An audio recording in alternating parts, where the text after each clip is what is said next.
She meant to scroll past. One tired thumb, one wrong tap, and a single burning emoji lit up under her billionaire CEO's shirtless photo at 11:47 p.m. Lena Carter froze. Deleted it. Too late.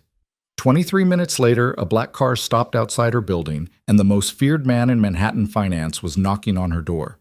Not to fire her, to tell her he'd been watching her for 6 months. Before we go further, do me a favor. Hit that like button and drop the name of the city you're watching from in the comments. I want to see how far Lena's story travels tonight. Stay with me until the end. Trust me, you'll want to see how this one ends. The radiator in apartment 4B had been making a sound like a dying animal since October, and Lena Carter had learned to sleep through it the way people in loud marriages learn to sleep through shouting. You adapted. You stopped hearing it. That was the trick to New York. She'd decided somewhere around her second winter. You either stopped hearing the city, or the city ate you alive one small inconvenience at a time. It was 11:43 p.m. on a Tuesday in late February, and she was not asleep. She was lying on top of her comforter in an oversized NYU sweatshirt she'd owned since she was 19, a heating pad jammed against her lower back, scrolling through her phone with the specific kind of exhaustion that only comes after a 14-hour workday. Her laptop was still open on the kitchen counter. A half-eaten container of lo mein sat on the nightstand, the chopstick sticking out of it at an angle that would have made her mother sigh.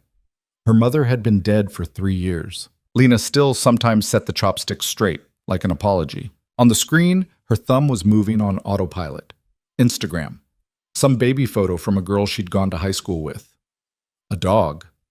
An ad for meal delivery. A real estate listing somebody had shared with zero irony. A 2-bedroom in Brooklyn for $4.2 million. Lena snorted and kept scrolling. And then there he was. Adrian Vale. She didn't follow him. She never would have followed him. She followed Vale Capital's official account because it was required of everyone in the analyst pool at Merritt Hawthorne. A kind of professional due diligence, somebody had explained on her first day, back when she was 24 and terrified and wearing a blazer she'd bought at a second-hand store in Park Slope. Adrian Vale's personal account, which had 4.3 million followers and was verified and blue-checked and run, Lena had always assumed by some kid in a PR firm, had been suggested to her by the algorithm 2 weeks ago, and she'd tapped follow without thinking because he was technically an industry figure and her boss Gina had the kind of eyes that noticed everything.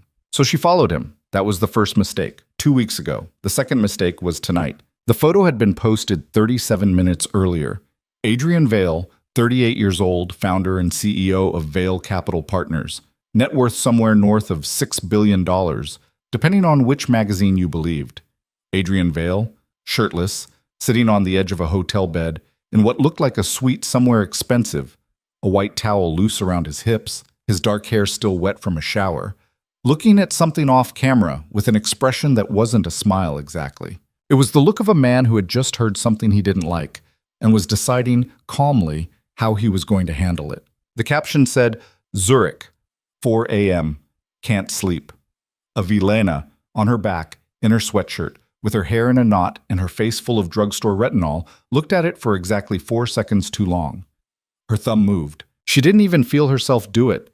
It was the kind of accident you don't notice until the small red heart has already bloomed in the corner of the screen, and then the fire emoji has already loaded, and then the phone has already committed it, sent it, broadcast it out into the wide, cold, electric nothing of the internet, where 4.3 million strangers and one specific man could see it. For a full half second, Lena didn't react. She just stared. Then her whole body went cold. No, she said out loud, to the radiator, to the lo mein, to nobody. No, no, no, no! She stabbed at the screen. The emoji was gone. She'd tapped again, once to undo it, twice, maybe 3 times because her hands had gone stupid. The fire emoji vanished. But she knew. Everybody who used that app knew. Nothing you ever did there was private. The notification had already gone through. Somewhere in some server farm in Virginia, her name, L.Carter_analyst, had already shown up on a list. She sat up so fast the heating pad slid off the bed. Okay, she said. Okay, it's fine. It's fine. He has 4 million followers. He's not going to... He doesn't even... She looked at the screen again. Her own face reflected back at her in the dark glass for a second before she unlocked it. Pale, eyes too wide, mouth open a little. A woman in the exact moment of realizing she had made a mistake. She went back to his profile. She read the caption again. Zurich, 4 a.m. That meant he was 6 time zones away. That meant he was probably asleep by now, or in a meeting, or dead, or she didn't know, she didn't care. She just needed him to not be looking at his phone. Her stomach did a slow, sick turn. It's one emoji, she said to the ceiling. People do this all the time. He gets 1,000 fire emojis a minute. He's not going to... Her phone buzzed. Lena looked at it. A DM notification. Instagram, from a verified account. Adrian Vale sent you a message. Oh my God, she said, which did not feel strong enough. She said it again. It still didn't feel strong enough. For maybe 10 seconds, she just sat there and stared at her own phone like it had grown teeth. She had, in 6.5 years at Merritt Hawthorne, never once spoken to Adrian Vale.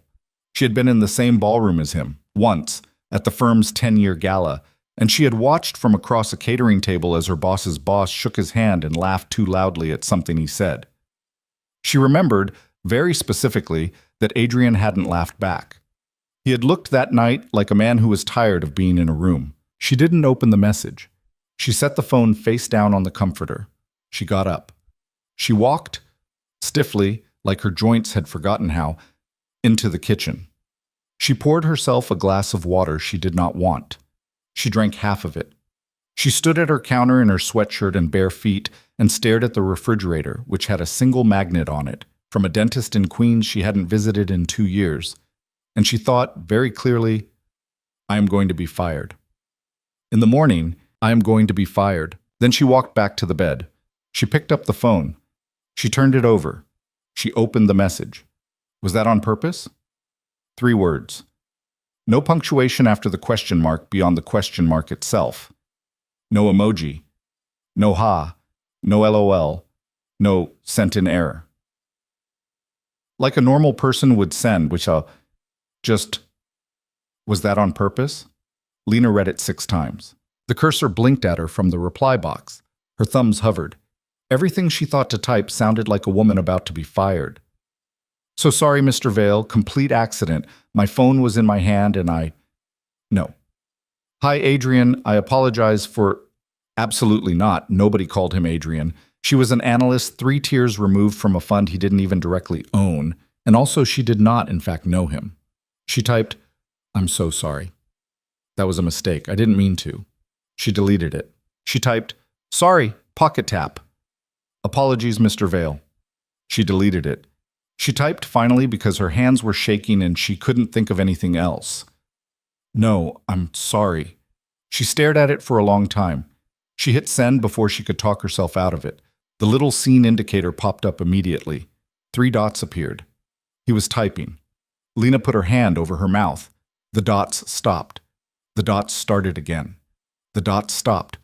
For almost a full minute, nothing. And then, what's your address? Lena stood up off the bed so fast she felt the blood leave her head. No, she said, to the empty apartment. No, that's a joke. That's a... She looked at the message again. What's your address? There was no follow-up, no explanation. No, so I can send flowers. No, for my assistant to send you a gift basket to make this less weird. No, I'm kidding. Good night. Just the 3 words, and underneath them, that terrible little scene indicator showing that he was still there, still on the other end of the line, waiting. Her thumbs did nothing. Another message arrived while she was standing there. I'm in New York. I lied about Zurich. The photo is 2 weeks old. I post them on delay. Then, your address, Lena. The use of her name, her first name, went through her like cold water. Somewhere in the building, a door slammed. Somebody was yelling at somebody in Spanish in the hallway. The radiator made its dying animal sound. The container of lo mein on the nightstand had gone gummy and unpleasant looking, and Lena Carter, 28 years old, second-year senior analyst, rent-stabilized, single, not dating, not sleeping, stared at her phone and thought very clearly that this was either the worst night of her life or, possibly, impossibly, the first real night of it. She typed her address. She hit send. Then she stood in the middle of her apartment with both hands pressed against her face and said, muffled through her fingers, "What are you doing? What are you doing? What are you doing?" 23 minutes later, the buzzer rang. Hotet. She'd changed 3 times. The first time, she'd pulled on jeans and a soft black sweater, and then looked at herself in the mirror above her dresser and said, out loud, "No, no, he is not going to think I changed for him." She'd taken the sweater off, put the sweatshirt back on, looked at herself, seen the retinol still on her jaw, scrubbed her face with a damp washcloth so hard her cheekbones went pink, looked at herself again, looked like a woman who was trying to look like she hadn't tried, groaned out loud, put the black sweater back on, kept the jeans. She was barefoot when the buzzer rang. She didn't have time to find socks. She pressed the intercom. "Yes?" "It's Adrian." Just his first name. Like they'd known each other for years. Like they'd done this before. She stood with her finger on the buzzer and didn't press it. She thought very seriously about not pressing it. About saying into the intercom, "I changed my mind. Please go, I have work tomorrow. This was a mistake." She thought about what her mother would have said. Her mother, who had worked as a receptionist for an eye doctor in Hartford for 29 years, would have said, "Lena, honey, a man like that shows up at your apartment at midnight. You do not open the door."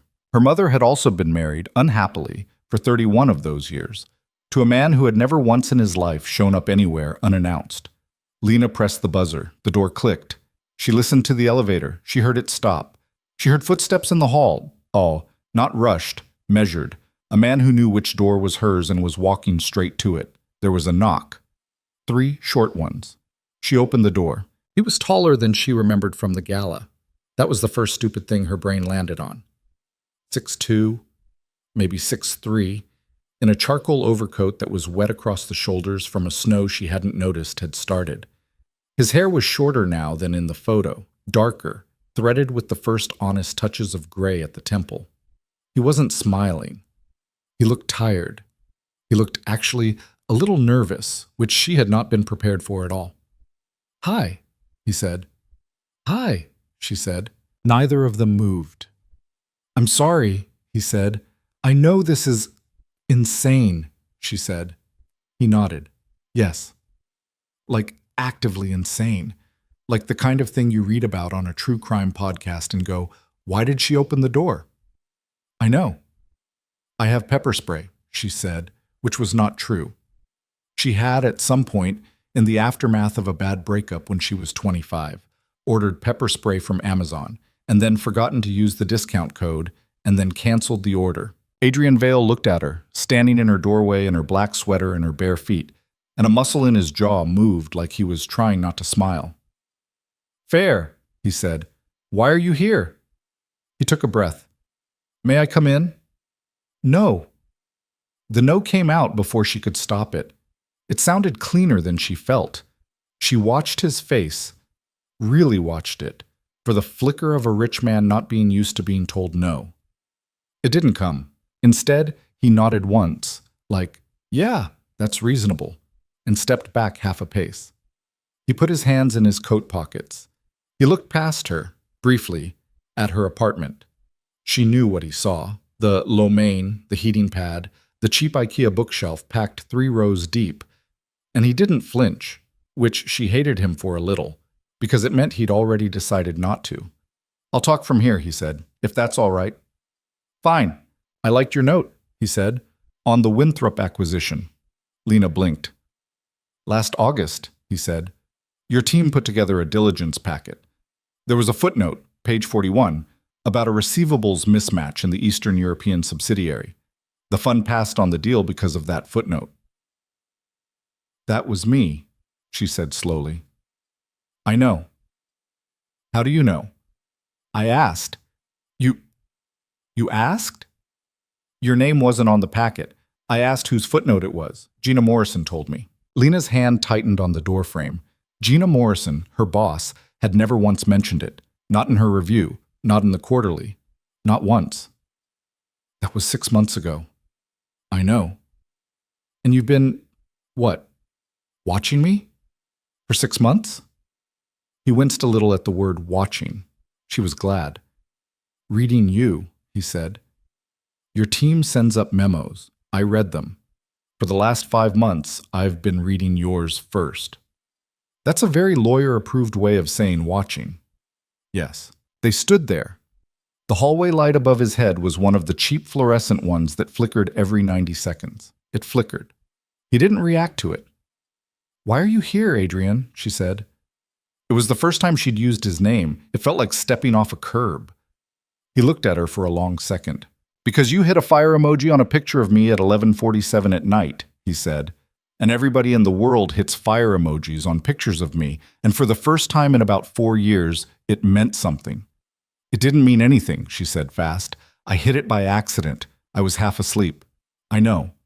"So why?" "Because," he said. "Because you don't DM me. You don't like my posts. You don't comment. You don't ask HR for an introduction. You don't stand near me at the Christmas party. I was at the 10-year gala, Lena. You were at a catering table. I watched you the whole night. You did not look at me once." Lena felt her face get very hot. "I didn't know you noticed me," she said. "That's the problem." She laughed. It came out wrong. Too high. "This is the part," she said, "where I tell you I'm very flattered, Mr. Vale, and I really need to get some sleep because tomorrow is a Wednesday and I have 3 models due. Have dinner with me." And I... What? "Have dinner with me. Tomorrow. Anywhere you want. I'll bring my assistant as a chaperone if that helps." "You're serious?" "I'm serious. I work for your fund. You work for Merritt Hawthorne. I own a stake in Merritt Hawthorne. I do not manage you. I do not see your compensation. I will send you the conflict of interest paperwork in the morning if you'd like, and my general counsel's cell phone, and he will walk you through every clause, and if at any point you feel uncomfortable, you tell me, and I am gone." "I mean that." He said it flat. "No theater. No, you have my word. Just, I mean that." Lena opened her mouth and closed it. "Why?" she said. "Are you doing this?" "Which part?" "Any of it. This. Coming here. At midnight. Like a person in a movie." He exhaled. His breath fogged a little in the hallway. The building was old. The heat didn't reach out here. "I turned 38 last month," he said. "My father was 38 when he had his first heart attack. He was 61 when he had his last one. I went to his funeral in September. I came back from the funeral and I sat in my office for a weekend, and I thought about who I wanted to call, and there was nobody." He said it without self-pity, like he was reading it off a page. I read a memo the next Monday. The bottom of page 41 had a sentence in it that was funnier than it needed to be. Somebody had made a joke about the receivables. It said, "The timing on this feels a touch cosmic, like the company's accountant is also its astrologer." Lena felt her whole face go warm. Gina took that out. She tried. It was in the version that got to me, and I laughed out loud, and I didn't know who'd written it. And when I found out it was one of the junior analysts, He stopped. "I don't know," he said. "I started reading everything with your name on it. You're very good. You're better than the people above you know." "That's not an answer." "I know." "So what's the answer?" He looked at her for a long moment. "I don't have one," he said. "I'm a man who does not do things without a plan, and I don't have a plan for this, and my lawyer would have a heart attack if he knew I was standing in a hallway in the Bronx at 12:14 in the morning telling a woman I employ that I like her writing. You don't employ me. I indirectly employ you. Different. Correct." She almost smiled. She hated herself for it. "I'm tired, Adrian." "I know." "I have to be at my desk in 7 hours." "I know." "You should go." "Yes." He nodded once. He stepped back. He took a card out of his coat pocket, a plain white card, thick stock, no logo, just a phone number in black ink. And he held it out to her without a word. She didn't take it. He set it on the little shelf by her door where she kept her keys, next to a leaking houseplant and a stack of unopened mail. "Dinner," he said. "Tomorrow, 7. Anywhere. If you say no, I will never put you in this position again. If you say nothing, that is also a no, and I will respect it. If you say yes," he paused. "If you say yes," he said, "I will be the most careful man you have ever met." Then he turned and he walked to the elevator, and he did not look back. And Lena Carter stood in her doorway with her bare feet on the cold tile and watched him go. The elevator doors closed. She shut the door. She leaned against it. She slid down it until she was sitting on the floor. "What?" she said to the empty apartment. "Just happened." She did not sleep. At 2:14 a.m., she Googled him, which she had, in 6 years, never done. She read his Wikipedia page twice.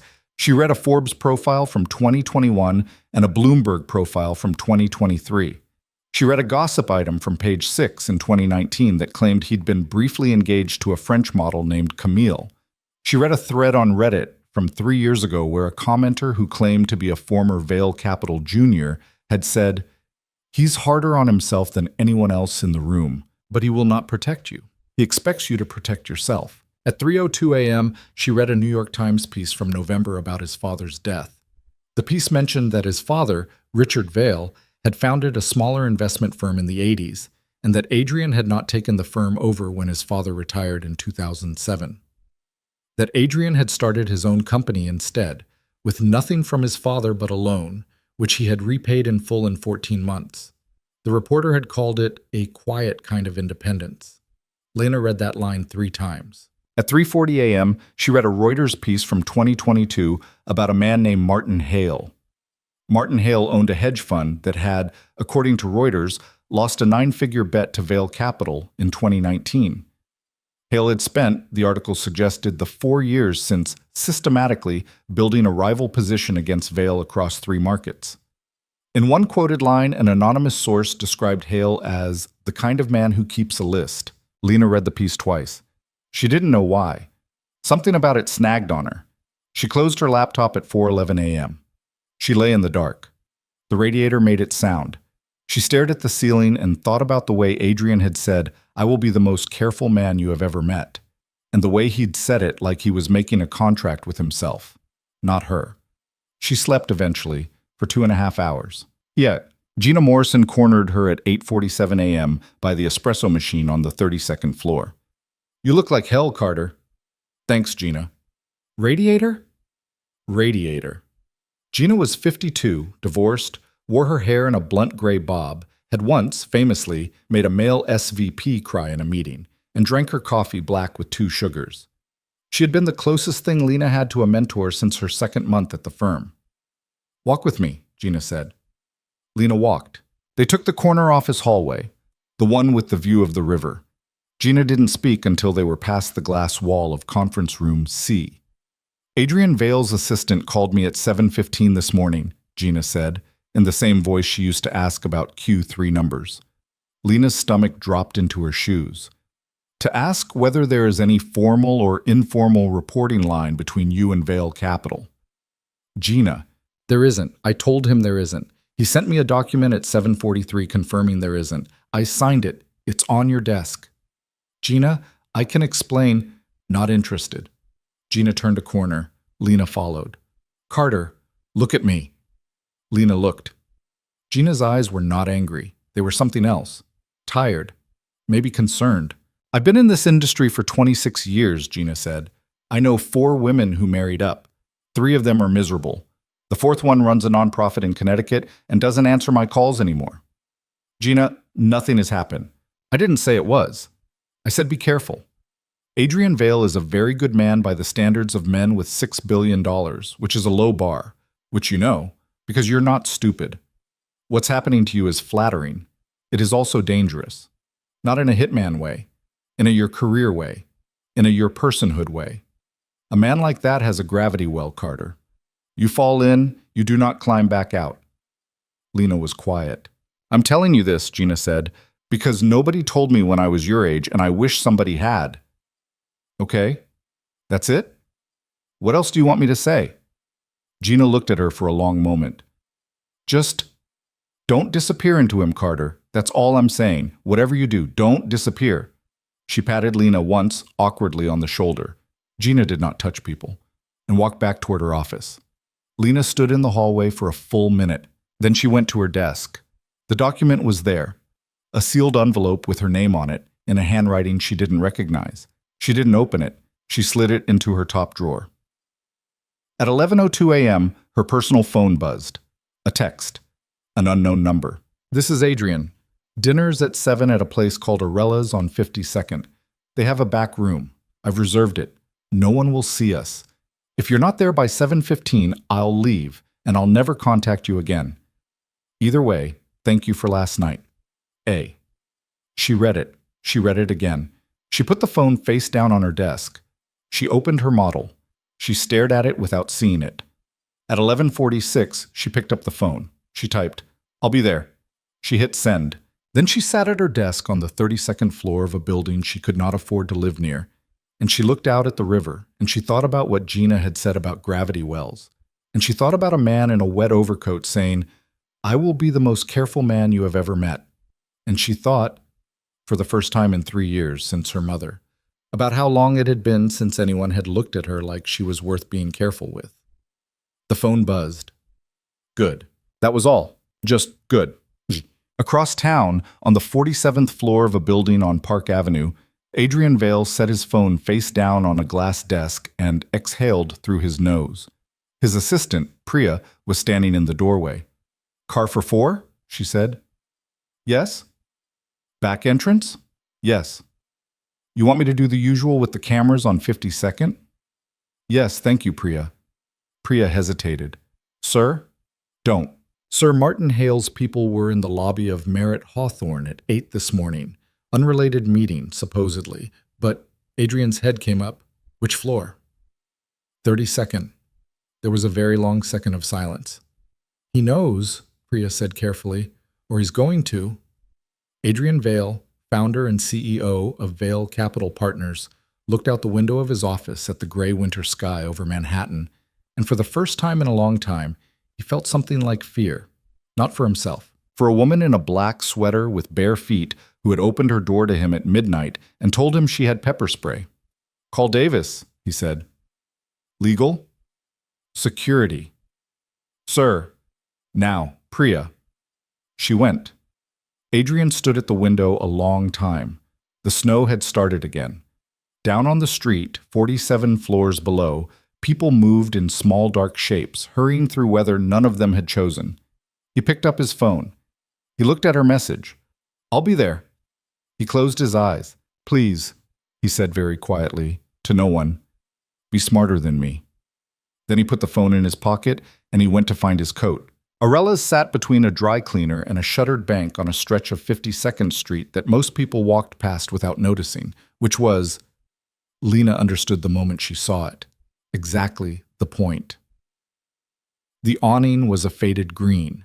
The name was written in gold letters so small you had to be looking for them. There was no host stand visible through the window, only a heavy curtain the color of red wine, and a single brass bell mounted to the doorframe at shoulder height. The kind of bell that suggested the place had been there since before anyone currently alive had been born. She stood across the street for a full 4 minutes before she crossed. She had changed twice at the office. She had, against every instinct she'd had since she was 16 years old, put on lipstick in the women's bathroom on the 32nd floor, and then wiped half of it off, and then put it back on again, while a woman from tax compliance washed her hands at the next sink and very politely pretended not to notice. She was wearing the one dress she owned that did not make her look like an analyst, a dark green wool thing she'd bought for a cousin's wedding 3 years ago, and a coat that was not warm enough for the night, and boots that she had, in a moment of panic at 5:40 p.m., stopped at a drugstore to buy shoe polish for. It was 6:58. She crossed the street. She rang the bell. The curtain moved. A man in his 60s in a black jacket opened the door. He did not ask her name. "Miss Carter," he said. "This way, please." He said it like it was a Tuesday, like he'd been saying it for 40 years to thousands of people, and none of them had ever mattered except in the way that all of them mattered equally. He led her down a narrow hallway past 3 small round tables where older couples were eating quietly, past a bar made of dark wood where a bartender was slicing a lemon with the slow care of a man who had all night, and to a door at the back that she would not have noticed if she'd been in the place alone. He opened the door. He stepped aside. He closed it behind her. Adrian was standing, not sitting, waiting. Standing, with his back to the door, looking at a framed black and white photograph on the wall of what looked like a harbor somewhere in Italy in 1962. He turned when he heard her. He was wearing a navy suit and no tie. A white shirt open one button at the collar, and the kind of watch that did not announce itself. His hair was dry this time. His face, in the warm, low light of the small room, looked less tired than it had in the hallway. He looked actually nervous again. She had not expected that to keep being true. "Hi," he said. "Hi. You came. You said 7:15. Yes, it's 6:59. I know." "I didn't want to be late," she said. It came out defensive. She hated how it came out. Adrian smiled, small, real, the first real one she had seen on him. "I'm glad you're not," he said. He didn't move to pull out her chair. She registered this, the way she registered everything tonight, with the heightened attention of a woman who had decided somewhere between 4 a.m. and the bathroom mirror that she was going to pay attention. He stepped back and let her choose. She chose the chair facing the door. She didn't know why. She sat down. He sat across from her. The room was small. 4 tables, but only theirs was set. 2 candles. A single white orchid in a low glass vase. A bottle of red already open on the table, breathing. No menus. "I took the liberty," he said, nodding at the wine. "I can send it back if you'd rather something else. Or nothing. Water's fine. Whatever you want." "It's fine." "You sure?" "Adrian, I'm not going to have you send a bottle back. I'm not going to be that kind of person tonight. What kind of person do you want to be tonight?" She looked at him across the candles. "Honest," she said. "Good. Me too. Are you usually not?" "I am usually exactly as honest as I need to be to close the deal, which is not the same thing." "That's a very honest answer." "I'm trying." A waiter came. Not the one from the door. A younger one, maybe 30, who did not look at Lena's face long enough for her to read him. He set down 2 small plates of something Adrian hadn't ordered and left without speaking. "They don't do menus here," Adrian said before she could ask. "Marco just cooks. If you hate something, he makes you something else. It's the only restaurant in New York I still come to." "Why?" "Because Marco's father opened it in 1961, and Marco doesn't know who I am." Lena looked at him. "You've been coming here for how long?" 9 years. "And Marco doesn't know who you are." "Marco knows I am a man named Adrian who likes the veal. That is everything Marco needs to know. It is also, most nights, everything I want anyone to know." She didn't say anything. She picked up her wine glass. Her hand was steady. She was surprised her hand was steady. "Can I ask you something?" she said. "Please." "Last night, in the hallway, you said your father died in September." "Yes." "And you said when you got back from the funeral, there was nobody to call." "Yes." That's not true, is it?" "Not really. You have 4 million followers. I read the Wikipedia page. You have a sister. You have a half-sister." "Yes, we don't speak." "Still, you have people. You have assistants. You know what I mean. You weren't alone." Adrian set his wine glass down. "I said there was nobody to call," he said. "I meant there was nobody I wanted to call who would not, in some way, be calling me back about money. My half-sister and I last spoke in 2019 about the estate. My closest friend from college runs a firm I've invested in twice. My ex-fiancé sends me a text every Christmas that has gotten, over the years, shorter and shorter, and last year said, 'Only thinking of you, see. I have, in the professional sense, hundreds of people. I don't have—'" He stopped. "I'm doing a bad job of this," he said. "No, you're not. I'm trying to say that what I said last night was not a line." "I know." "How do you know?" "Because if it had been a line, it would have been a better one." He laughed. It was a real laugh, and it startled both of them. "God," he said, "you're—" "What?" "Difficult. In a good way, I think. I'm still deciding." "You're not the first person to say that." "Your boss?" "My mother." He looked at her, and something shifted in his face. Softer, careful. "When?" he said. "She died 3 years ago. Pancreatic. It was fast. I'm sorry." "Yeah, me too." They sat with it for a second. The candles did what candles do. The orchid did not move. Somewhere in the main dining room, someone laughed softly at something. "My father was a difficult man," Adrian said. which I'm telling you not because it's relevant, but because you just told me something hard, and I don't want to be the man who takes without giving.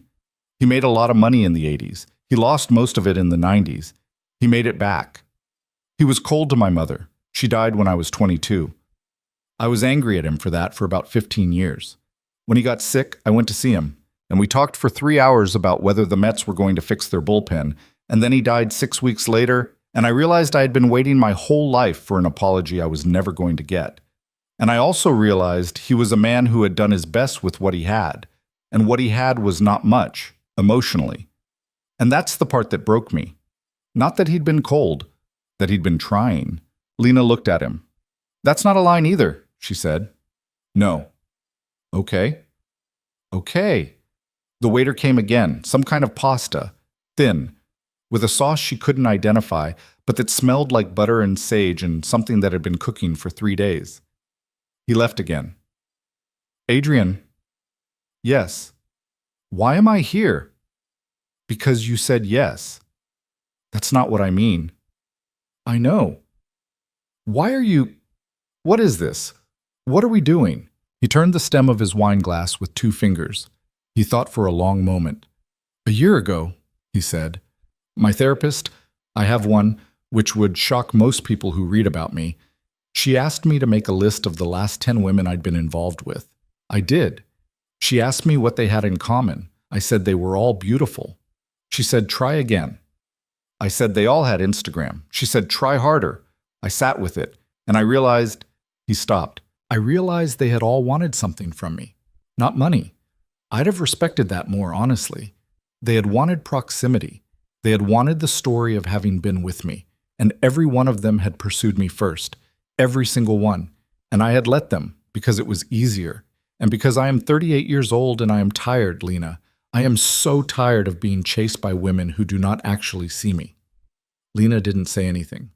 "And then," he said, "5 months ago, I read a footnote. Adrian, I'm not saying you saved me. Good, because I'm saying you didn't know I existed. You worked on the 32nd floor of a building I own part of, and you wrote a joke in a memo, and my name did not make you nervous enough to edit it out. Your boss edited it out. You didn't. And that was the first thing in a year, in maybe 5 years, that made me feel like there was still a version of my life where somebody might talk to me the way an actual human being talks to another actual human being. That's a lot of weight to put on a footnote, I know. I was going to say that's not fair. What isn't? Deciding I'm different based on a joke. You don't know me, Adrian. You've read my memos. That's not the same as knowing someone. That's the same as like reading a stranger's diary and thinking you're in love. He looked at her steadily. I didn't say I was in love with you. I didn't say you did. But you're worried I am. I'm worried you've... She stopped. She picked up her wine. She took a sip she didn't taste. I'm worried you've made me into something in your head. And I am a person, Adrian. I am not a footnote. I am a woman who lives in a walk-up in the Bronx and eats too much takeout and hasn't been on a date in 11 months because the last man I dated told me I was, quote, intimidating in a way that's not fun. I am not a story. You can't put me in a story. I know. Do you? I'm trying. She looked down at her plate. She realized she had not eaten anything. She picked up her fork. She ate a bite of the pasta. It was extraordinary, and that made her angry for a reason she couldn't name. Adrian. Yes. Who is Martin Hale? His face did something very subtle and very fast. He covered it, but she'd seen it. She'd been looking for it. Where did you get that name? Reuters. When? 4 a.m. Ah. Who is he? Adrian set his fork down. He runs a fund that took a very large loss against mine in 2019, he said. He is, to be direct with you, the closest thing I have to an enemy. He is a man who I think about more than is healthy, and who I think also thinks about me more than is healthy. He has not done anything that would justify the word enemy in any court of law. He has merely, for 4 years, competed with me and lost every time, and taken it more personally than my lawyer would like. Does he know about me? I don't know. Is that why you had me brought in the back of the restaurant? Yes. Is that why there's a car outside that I saw idling on my way in? Yes. Is the driver armed? Adrian took a long breath. He has a license to be, he said. Whether he is tonight, I have not asked. I don't ask. Lena put her fork down. She realized her hand was not quite as steady as it had been. Adrian. Yes. Am I in danger? I don't know. That's not a reassuring answer. No, it isn't. I'm not going to give you a reassuring answer, Lena. I'm going to give you a true one. I don't think anyone is going to hurt you. I think, at worst, someone might take a photograph of you, or of us. I think, more likely, nothing is going to happen tonight, because nobody knows you exist, because I have been careful. But I am telling you this because I am trying. I am trying, for once in my life, to not lie by omission to a woman I'm sitting across a table from. And the truth is that my life has a shape, and the shape has edges, and the edges are sharp, and I will not pretend they aren't. He looked at her. If you want to go, he said, go. Right now. I will walk you out the back. I will put you in a different car than mine. I will have it take you anywhere you want to go. I will not contact you again. You will keep your job. You will, if anything, be promoted, because Gina Morrison thinks you are the best analyst in the building, and she and I have a breakfast every 3 months where she tells me what her people are really worth. If you want to go, you can go. She looked at him for a very long time. You practiced that, she said. Yes. In the car on the way here. Twice. Adrian. Yes. That was a very good speech. Thank you. I'm still going to eat my dinner. He exhaled. Something in his shoulders came down half an inch. He hadn't realized she could tell he'd been holding them up. Okay, he said. Okay. They ate. For a while they just ate. Marco sent out 2 more small plates, something with squid, something with fennel, and they worked through them in a quiet that felt less like awkwardness and more like 2 people figuring out whether they could sit across from each other without performing. At some point, Adrian told her about a summer he'd spent in Greece when he was 20, and she told him about a summer she'd spent waitressing in Maine when she was 19. And he told her he'd been afraid of water until he was 9, and she told him she still couldn't ride a bike. He did not believe her. She showed him a scar on her elbow from when she was 12. How? He said. Do you not know how to ride a bike? My dad didn't teach me. My mom didn't know how. We lived on a hill. That's an excuse. It's a true one. I'm teaching you. You're not. I am. This summer, I have a place upstate. There's a long, flat driveway. I'm teaching you to ride a bike. Adrian. What? It's February. I'm aware. You're planning a summer. He stopped. He looked at her. I'm planning a summer, he said slowly. Yeah, I didn't mean to do that. I know. I'm sorry. Don't be. There was a beat. You're going to make me want this, she said quietly. I know. I don't know if I'm going to let you. I know that too. The waiter came for the plates. Adrian ordered coffee, 2, espresso, which Lena did not usually drink, because she had learned somewhere along the way that saying I don't drink espresso to a man who drank espresso was the same as saying we are not compatible, and tonight she did not want to say that. She let the coffee come. Tell me something, she said. Anything. Something no one else knows. He looked at her. That's a dangerous thing to ask a person like me, he said. I know. He thought for a while. He drank some coffee. He put the cup down. When I was 17, he said, my father took me to a fight, a boxing match, Atlantic City.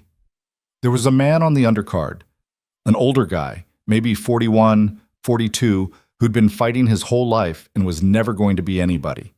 My father had bet against him. The guy won. My father lost $8,000. On the drive home, I said to my father, I feel bad for that guy. And my father said, don't. He's been preparing for that fight his whole life. Tonight was the only night of his life that mattered. Most men don't get one of those. And I thought about that I've thought about that for 21 years. Because my father was telling me something about himself. And I didn't hear it until he was dead. He was telling me he hadn't had a night like that. He was telling me he was the guy who bet against it. Adrian. Yes. Do I what? Do you want a night like that? He looked at her across the candles for a long, slow moment. I want a life like that, he said. I'm tired of nights. Neither of them spoke for a while. The waiter came back. He said something quietly to Adrian. Adrian nodded. The waiter left. It's 10:30, Adrian said. I didn't realize. Oh. I told myself I wouldn't keep you past 10. It's okay. I'll walk you out. Okay. He paid. She didn't see him pay. She only noticed that at some point there was no check and no waiter, and Adrian was on his feet, pulling on his coat, and she was pulling on hers, and Marco himself had appeared in the doorway, a short, wiry man in his 60s, with flowers still on the side of one hand. And Marco said, in a thick accent, "You come back, Adrian. Bring her." "I will, Marco." "She eats nice, not like the other ones." Lena laughed. She couldn't help it. Marco grinned at her, a little gap-toothed, and went back to his kitchen. They went out a different door than the one she'd come in. A service door, down a hallway past the kitchen, into a narrow alley where a black car was waiting with its lights off. A man in a dark coat stood next to the car, not quite at attention, not quite at ease. He nodded at Adrian. He did not look at Lena. "Davis," Adrian said, "this is Miss Carter. Miss Carter, Davis will take you home. Davis, the Bronx address." "Yes, sir." "You're not coming?" "I'm going a different way." "Why?" "Because if anyone followed us here, they followed me, not you. And I don't want to lead them to you." Lena stopped with her hand on the car door. "Adrian." "Yes." "That's not a normal thing to say." "I know." Is this what it's like, all the time?" "Some of the time." "Jesus. I'm sorry." "Don't be sorry, just—" She stopped. She looked at him. The snow had started again, small, lazy flakes that were landing in his hair. "Just tell me you're not going to disappear." He looked at her for a long second. "I'm not going to disappear," he said. "Okay.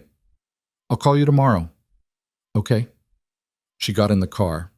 Davis closed the door behind her, gently, like closing the door on an infant. She watched through the window as Adrian stood in the alley, alone, with the snow in his hair, and lifted one hand in a small, almost shy wave. Then he turned and walked the other way, toward 53rd, and was gone. The car pulled out. Davis did not speak for the first 12 blocks. At Columbus Circle, he said quietly, without looking at her in the mirror, "Miss Carter." "Yes." "I don't know what he told you." "Some of it." "You should know. He's a good man." "Okay. I've worked for him 7 years. I've seen him do things that most men in his position wouldn't. I've also seen him—" Davis stopped himself. He shook his head once. "I've also seen him be lonely in a way I don't think he knows he is." Lena didn't answer. She looked out the window at the city going by. At the light at 96th and Broadway, she said, "Davis?" "Yes, Miss Carter." "How likely is it that somebody is following this car right now?" Davis was quiet for a beat. "We're clean tonight," he said. "I checked twice. But in general—" "In general, Miss Carter, it depends on the week." She nodded. She didn't ask anything else. At the corner of her block, Davis stopped the car. He got out. He came around to her side. He opened her door. He walked her to her building. He waited while she unlocked the lobby. He did not go up with her. He said, "Good night, Miss Carter," and waited on the sidewalk until she was inside the elevator, and only then did she see him, through the lobby glass, walk back to the car. In her apartment, she did not turn on the overhead light. She took off her coat and hung it up. She took off the dress and folded it carefully on the chair. She put on the NYU sweatshirt. She stood at her kitchen counter in the dark for a while, drinking a glass of water, and she thought about a man in an alley with snow in his hair saying, "I'm not going to disappear." And she thought about Gina in the hallway saying, "Don't disappear into him." And she thought about how the two sentences had, now, become a kind of math problem she was going to have to solve. Her phone buzzed. A text. "Adrian." "Home?" She typed, "Yes." A pause. Then, "Me too. Thank you for tonight." She looked at the message for a long time. Then she typed, but before she could stop herself, before she could make it sound smarter or cooler or more measured than it was, "Thank you for being honest with me." She hit send. He replied in under 10 seconds. It was the easiest part of my whole day. She put the phone down on the counter and she put her hands over her face. And for the first time in a long time, Lena Carter smiled into her own palms in a dark kitchen and didn't try to talk herself out of it. 3 miles south, in an office on the 47th floor of a building on Park Avenue, where the lights should have been off for 6 hours, a man named Martin Hale was sitting at his own desk, looking at a photograph on his own phone. The photograph had been taken 43 minutes earlier from a car parked across the street from a restaurant called Arella's on 52nd. It showed the service door in the alley. It showed Adrian Vale, in a navy suit, standing in the snow. It showed the back of a woman's head as she climbed into a black car, dark hair, a green coat, and in her hand, briefly visible, a single small detail that his people would, by morning, have traced to a specific analyst on the 32nd floor of Merritt Hawthorne. Martin Hale looked at the photograph for a long time. He did not smile. He did not frown. He picked up his phone. He made a call. He said 3 sentences into it. He hung up. Then he turned the photograph face down on the desk, and he poured himself 2 fingers of a very expensive scotch, and he drank it slowly, the way a man drinks when he has just decided something he knows he will not undo. Outside, over Manhattan, the snow kept falling, small and steady and patient, the way snow falls on a city that has already made up its mind to be cold. The snow did not stop for 3 days. It was the kind of New York snow that did not commit to being pretty, not the fat, televised kind that made the skyline look like a snow globe, but a thin, gritty, sideways snow that turned the sidewalks into slush by noon and froze them into brown ice by nightfall. Lena walked to work through it for 3 mornings in a row and felt, each time, like a woman carrying a secret that was starting to leak through her coat. Adrian called. He called the way he'd said he would, the day after Arella's, at 7:48 in the evening, while she was standing at her kitchen counter eating a grocery store salad out of the plastic container. He didn't say, "Hey." He said, "Did you eat today?" And she said, "I'm eating now." And he said, "What?" And she said, "A salad." And he said, "From where?" And she said, "The Whole Foods on Columbus." And he was quiet for a second and said, "That's not dinner, Lena. That's a hostage situation." And she had laughed, standing there in her kitchen in her work clothes with a plastic fork in her hand, and something in her chest had loosened in a way she was not prepared for. That had been Thursday. By Saturday, they had been on the phone for somewhere north of 11 hours in total, spread across 4 calls, and Lena had started to understand that Adrian Vale, on the phone, was a different man than Adrian Vale in a restaurant. In person, he was careful. On the phone, he was funny. He did impressions of his own general counsel, of a pompous British banker named Reginald, who had once tried to insult him in a meeting, of Marco the chef. And he did them well enough that she had laughed. On Friday night, hard enough to choke on a sip of water. He'd said, on the other end, "Don't die, Carter. I'm not legally allowed to be the reason for it." And she had said, wiping her eyes, "Why do you call me Carter sometimes?" And he had gone quiet and then said, "Because when I call you Lena, I want things I don't have the right to want yet." She had not known what to do with that. She had sat on her bed in the dark for 20 minutes after they hung up, with the phone still warm in her hand, and tried to locate the exact moment in her life where this had started to be real. On Sunday, he sent a car, not for her, for dinner. He'd asked on Saturday night whether she'd let him send her dinner instead of a plastic bowl of arugula, and she had said, "Adrian, I don't want you buying me things." And he had said, "Lena, it's pad thai. Let me send you pad thai. It's not a mink coat." And she had, after a moment, said fine. At 7:10 on Sunday evening, a man she didn't recognize buzzed her apartment and handed her a brown paper bag with 2 containers of pad thai and a small folded note that said, in a slanted, efficient hand, "Eat the spring rolls first. They go soggy." Hey, she ate the spring rolls first. She sat on her bed and ate them with her fingers, and she looked at the note on her nightstand, and she thought, this is the part where I should be scared. She wasn't scared. That was the part that scared her. On Monday morning, Gina Morrison was standing by Lena's desk at 8:11 a.m. with 2 coffees in her hand. "Walk with me." "Gina, I just got in." "Walk with me, Carter." Lena walked. Gina led her past the elevators, past the kitchen, past the hallway that led to the executive washrooms, and into a small glass-walled conference room on the corner of the floor that nobody booked because the heating vent was broken and it was always either freezing or 90 degrees. This morning, it was freezing. Gina closed the blinds. Sit down. Am I fired? No. Lena sat. Gina set both coffees on the table. She slid one across. She sat. She looked at Lena over her own cup. A man named Martin Hale, she said, called the firm on Friday afternoon and asked to buy me lunch. Lena's stomach went cold. Gina. I did not take the lunch. I told him I was in meetings through the end of the quarter. He said, perhaps coffee. I told him I don't do coffee with competitors. He laughed and said, I'm not your competitor, Gina. I'm Adrian Vale's competitor, and he and I have an analyst in common. Those were his exact words. Lena did not answer. He then asked me, Gina said, whether I thought Lena Carter was on track for VP this year. I asked him why he cared. He said he had heard good things. That was the end of the call. It lasted 4 minutes. Gina, I am not your mother, Carter. I am not going to tell you what to do. I will tell you this. A man like Martin Hale does not call a firm he does not own to ask about a 28-year-old analyst unless he is planning to do one of 3 things. He is planning to hire her, he is planning to use her, or he is planning to ruin her. And in the 7 years I have been watching Martin Hale do business, I have never once seen him hire anybody he liked. Lena closed her eyes. Does Adrian know? He knows as of 7:22 this morning. I called him myself. He was, to his credit, already awake. What did he say? He said, thank you, Gina, and then he said a word I will not repeat in this conference room, and then he hung up. Gina. Yes. I'm sorry. For what? For bringing this. To the firm. To you. Gina set her coffee down. She looked at Lena for a long moment.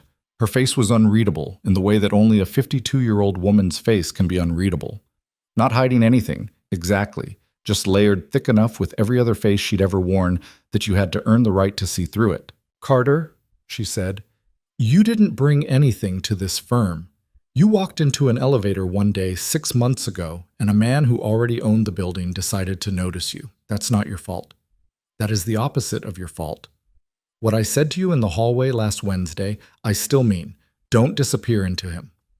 But I also want to say, and I am going to deny I ever said this if you repeat it. She paused. He called me on Friday night, Gina said. Late, 11-something. He was on a speakerphone in a car. He asked me 2 questions. The first was whether I thought you were going to be okay if things got ugly.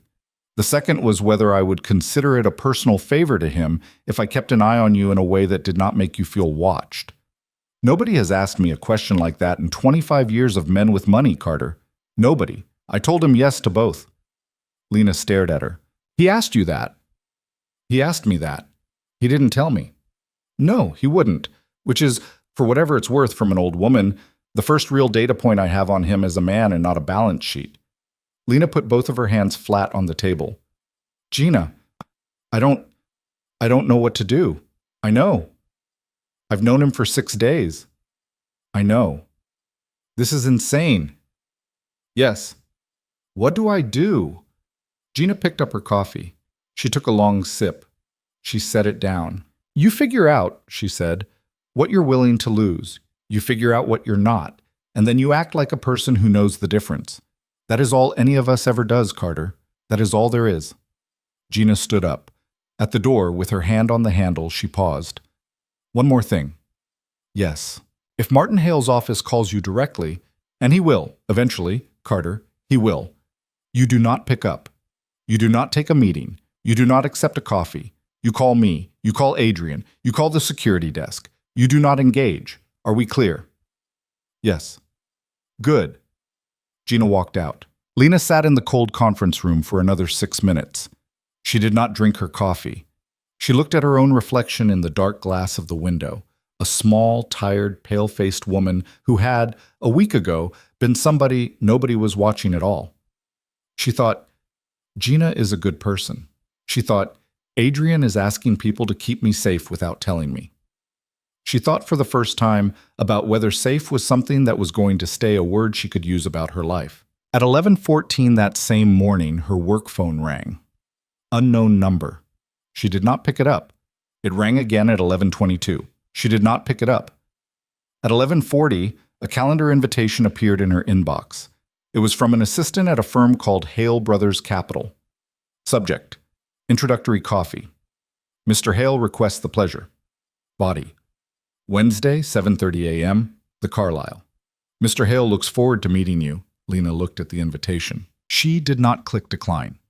She did not click accept. She did not click anything. She forwarded the email to Gina, and then, after a 3-second hesitation, she forwarded it to Adrian's personal address, the one he had given her on Saturday night with the note, "Use it only if you need to." Adrian called her 20 seconds later. "Do not go." "I wasn't going to." "Do not go, Lena." "Adrian, I wasn't." "Listen to me. I need you to listen to me. He does not want coffee. He wants a photograph of you sitting across from him. He wants it for the same reason he has been circling me for 4 years, which is that he does not know how to beat me on the numbers, and he has decided to beat me on the story. Do you understand?" "Yes." "You do not sit across from that man. Not for coffee, not for anything. Not ever." "Okay. Promise me." "I promise you." There was a long pause on the line. She could hear him breathing, a little uneven, the way he breathed when he was trying not to let her hear him be angry. "I should have seen this coming," he said. "Adrian, I should have been more careful." "You were careful. Davis is exceptional. Davis is not the problem. The problem is that Martin Hale has 80 people working for him, and one of them is apparently paid to sit outside Arella's at 9 on a Wednesday night, and I did not account for that because I have been—" He stopped. "Because you have been what?" "Because I have been letting myself want this." Lena sat back in her chair. She looked at the ceiling of her cubicle. "Adrian, yes, I am not a glass thing." "I know. I want you to stop talking about me like I am a glass thing. I'm a grown woman. I did my own background checks on you at 4 in the morning. I have walked through this city alone for 6 years. I'm not going to break because somebody at Hale Brothers sends me a calendar invite." There was a silence. "Okay," he said softly. "Okay. I'm sorry." "Don't be sorry. Just tell me what's actually happening. All of it." "No more. I will be careful. No more Davis checked twice." "What does this man actually want from you?" Adrian took a long breath. "He wants a piece of leverage he can use against me in the Greer industrial deal," he said. "Greer is an old family manufacturing conglomerate in Pennsylvania. Hale has been trying to buy it for 3 years. So have I. The family trusts neither of us, but they are going to sell to one of us by June because their patriarch is dying and his kids are not speaking. If Hale gets a piece of me, anything, Lena, anything that makes a headline, anything that embarrasses me, anything that makes the Greer board nervous, the family sells to him. That is $900 million. He will burn every bridge he has ever built to win that deal. He will certainly burn you. You, to him, are free kindling. So what do we do?" "I do not know yet." "Adrian, I do not know yet, Lena. I am telling you the truth. I am in a car on the way to Davis's office right now. I will have something for you by tonight. Will you have dinner with me?" "Yes." "Not Arella's. Okay?" "My apartment." A beat. "Okay," she said. 8. "I'll send a car." "Adrian?" "Yes." "I don't want a car. I want to take the train." "Lena, I want to take the train. I have been taking the train for 6 years. If I start not taking the train because of Martin Hale, then Martin Hale has already won something. I want to take the train." Another long pause. "Davis will be on the platform," he said. "You will not see him. He will not speak to you. He will just be there. Can I have that?" "Yes." "Thank you." 8. She hung up. She sat at her desk for a while. Then she opened her model, and she worked, properly worked, for 4 straight hours, on a valuation she had been putting off for 2 weeks. Because she had learned at some point in her 20s that when the rest of your life got loud, the only way through was to make one small thing quiet. Her phone did not ring again that afternoon. At 6:45 p.m., she walked to the subway. She did not see Davis. She saw a man in a navy jacket reading a newspaper on the opposite platform who did not turn a page once in 4 minutes. She decided, after a little while, that this was probably him, and then she decided that she was going to stop looking, because if she kept looking, she was going to start seeing him everywhere, and that was not a way to live. She got off at 68th. She walked the 4 blocks east. Adrian's building was not what she'd expected. She had expected, stupidly, she realized, standing in front of it, glass. A tower. Something on the cover of a magazine. What she got was an old limestone pre-war on a quiet side street, 6 stories, no sign, a single uniformed doorman behind a small desk, and a lobby that smelled like furniture polish and old money in a way that felt strangely comforting instead of intimidating. The doorman, a wiry older man with a white mustache, looked up as she came in. "Miss Carter?" "Yes. Mr. Vale is expecting you, top floor. The elevator will take you directly up." "Thank you." "Miss Carter?" "Yes." "You are the first guest he has had in this building in 2 years." She didn't know what to say to that. "Okay," she said.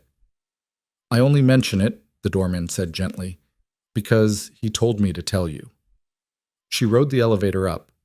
It opened directly into his foyer. There was no hallway. The apartment took the whole floor. Adrian was standing by the window when she walked in. He was in a gray Henley and dark jeans, barefoot on the hardwood, and he was holding 2 glasses of red wine, and behind him, through the tall windows, the city was spread out in its whole dumb, gorgeous, snow-lit sprawl. He looked like a man who had been standing there for 15 minutes, rehearsing being relaxed. "Hi." "Hi." He handed her a glass. "Davis says you did a terrible job of pretending not to see him on the platform." "Davis is a snitch." "Davis is very loyal. He told me because he was proud." She laughed, a little, in spite of everything. She stepped out of her boots by the door because the floors were so clean she did not want to be the one who scuffed them.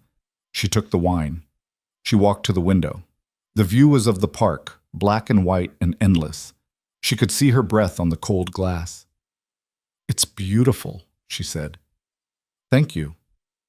You don't deserve this view." "I know. Nobody does. This is obscene. I know that too." She turned around and looked at him. "Adrian?" "Yes." "What are we doing tonight?" He set his glass down.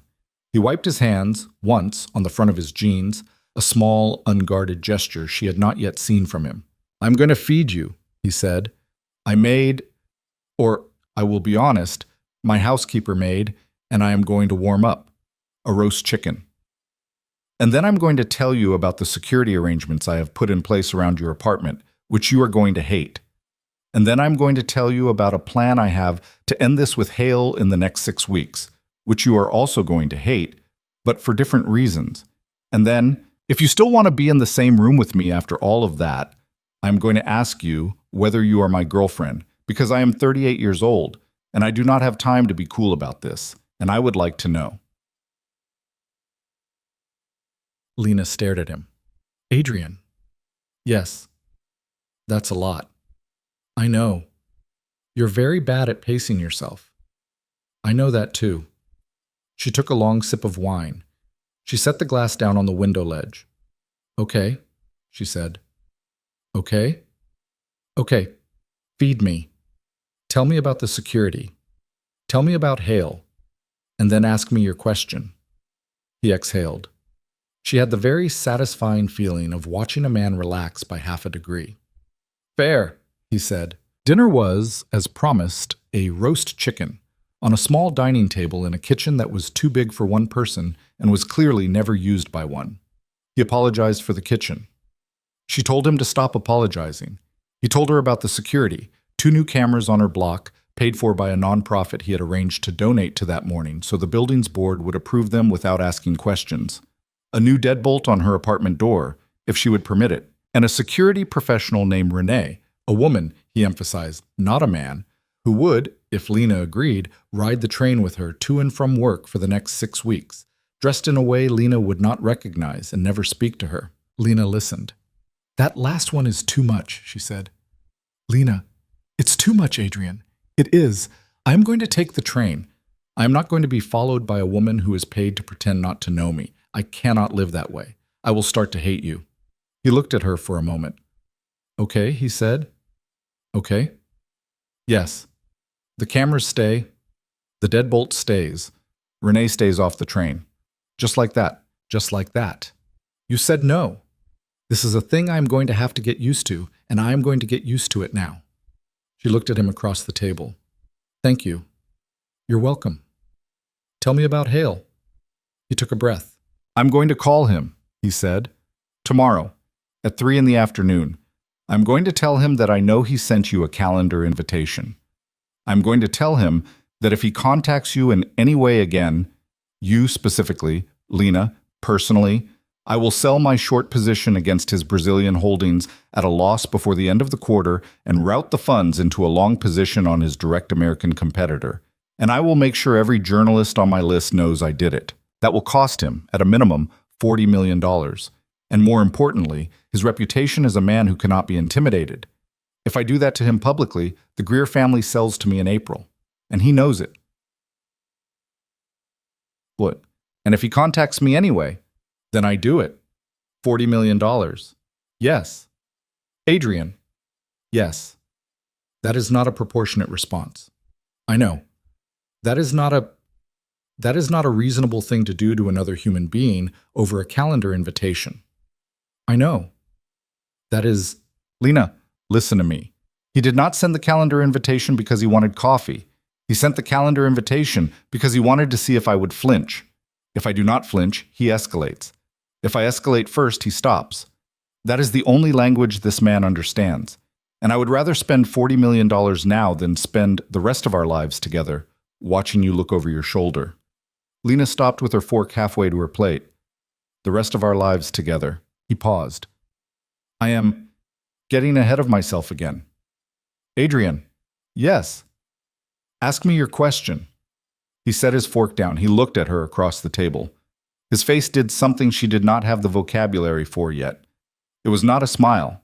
It was something closer to a flinch that had decided, at the last minute, to be brave.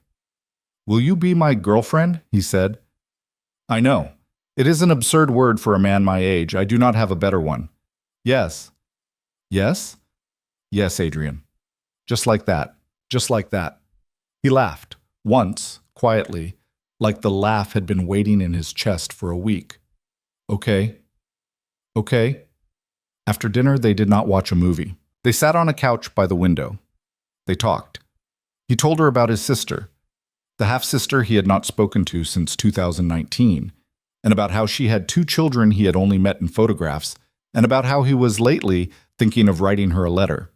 He told her he was afraid the letter would sound like an apology, and that he was not sure yet what he was apologizing for. She told him about her father, about how he had left when she was 14, about how he had died 3 years before her mother in a car accident in Arizona with a woman Lena had never met and would never meet, about how she had not cried at the funeral and had cried alone in her childhood bedroom 3 months later for reasons she still could not fully name. He listened. He did not fix it. He did not offer to fix it. He just listened, with one hand open on the couch between them, palm up, not reaching for her, just available. At some point, maybe an hour in, she put her hand in his. He did not say anything. He just closed his fingers around hers, carefully, like he was closing a door on a quiet room. At 10:30, Davis called. Adrian answered on speaker. Sir? Yes. Martin Hale just called my personal cell. Adrian's whole body went still. And he asked me to pass on a message. What? He said, and I am quoting him, sir, he said, tell Adrian I am not interested in the girl. Tell him I'm interested in the girl's mother's grave. He said, Adrian's hand tightened around Lena's so hard she made a small sound. He said, tell him I know where it is, and I know who paid for it, and I know it was not her father. That was the entire message. Then he hung up. There was a silence. Lena's face had gone very pale. Adrian did not look at her. He was looking at the phone on the coffee table. Davis? Yes, sir. Who paid for the headstone? There was a long, long pause on the line. Sir, Davis said carefully, I am not the person to answer that question. Who is? I think you are, sir. Adrian closed his eyes. Lena pulled her hand back from his, slowly. Not violent, not angry, just back. Adrian. Lena. Adrian, what is he talking about? Adrian opened his eyes. He looked at her. His face, for the first time since she had met him, was the face of a man who had been caught. 6 months ago, he said very quietly, after I read your footnote, I had your file pulled. A standard file. Background, address, next of kin. Your mother's obituary was in the file. It mentioned the cemetery. It also mentioned that the family had set up a small fund to pay for the plot, because your father's estate was... there was nothing there. I saw the fund. I saw the amount. I saw that it had run out of money 2 years ago. I saw that the cemetery had sent 3 notices to an address that was no longer yours. He stopped. Adrian, I paid it off, the whole plot, in perpetuity, through a foundation, under a name that is not mine. I did it in September, 3 days after my father's funeral, when I had just read another one of your memos, and I was... Adrian, I was alone, Lena. I was alone, and I read your footnote for the 4th time in a week, and I wanted to do one thing for one person, and I could not give you a raise because it would have gone through 3 HR systems, and I would have been caught, and Adrian, I paid for your mother's grave, yes, I did. There was a silence. In the silence, somewhere in the city, a siren went by. The refrigerator hummed. The radiator did not make a sound because this was not that kind of apartment. Lena stood up from the couch. She walked to the window. She stood with her back to him for a long time. Lena. She did not turn around. Lena, please. You didn't tell me. I know. You said, at dinner, at Arella's, you said you were trying not to lie by omission. I know. And you had already... I know, Lena, I know. She turned around. She was not crying. Her face was not doing anything, which was worse. How dare you, she said quietly. Lena, how dare you touch my mother? How dare you touch her grave without asking me? How dare you make a decision about the dead without the person who had to bury her? I know. Don't say I know. Stop saying I know. Tell me why. Adrian stood up. He did not come toward her. He stayed by the couch. Because, he said, I had a father I never said the right thing to, and I thought, if I could pay for one woman's mother to have a stone that did not get moved by a cemetery for non-payment, then I could... He stopped. I wasn't, he said. I wasn't doing it for you. That is what I am trying to say. I did not know you. I did it for me. I did it because it was the only thing I could think of that had your name on the paperwork and not mine, and I needed, at that moment in my life, to do a thing that was not about me. Lena was silent. And I know, he said, that does not make it okay. I know I should have told you. I was going to, Lena. I was... When? I don't know. Soon. When? I don't know. Was it going to be before or after I said yes to being your girlfriend, Adrian? He didn't answer. That's what I thought, she said. She walked past him. She picked up her boots by the door.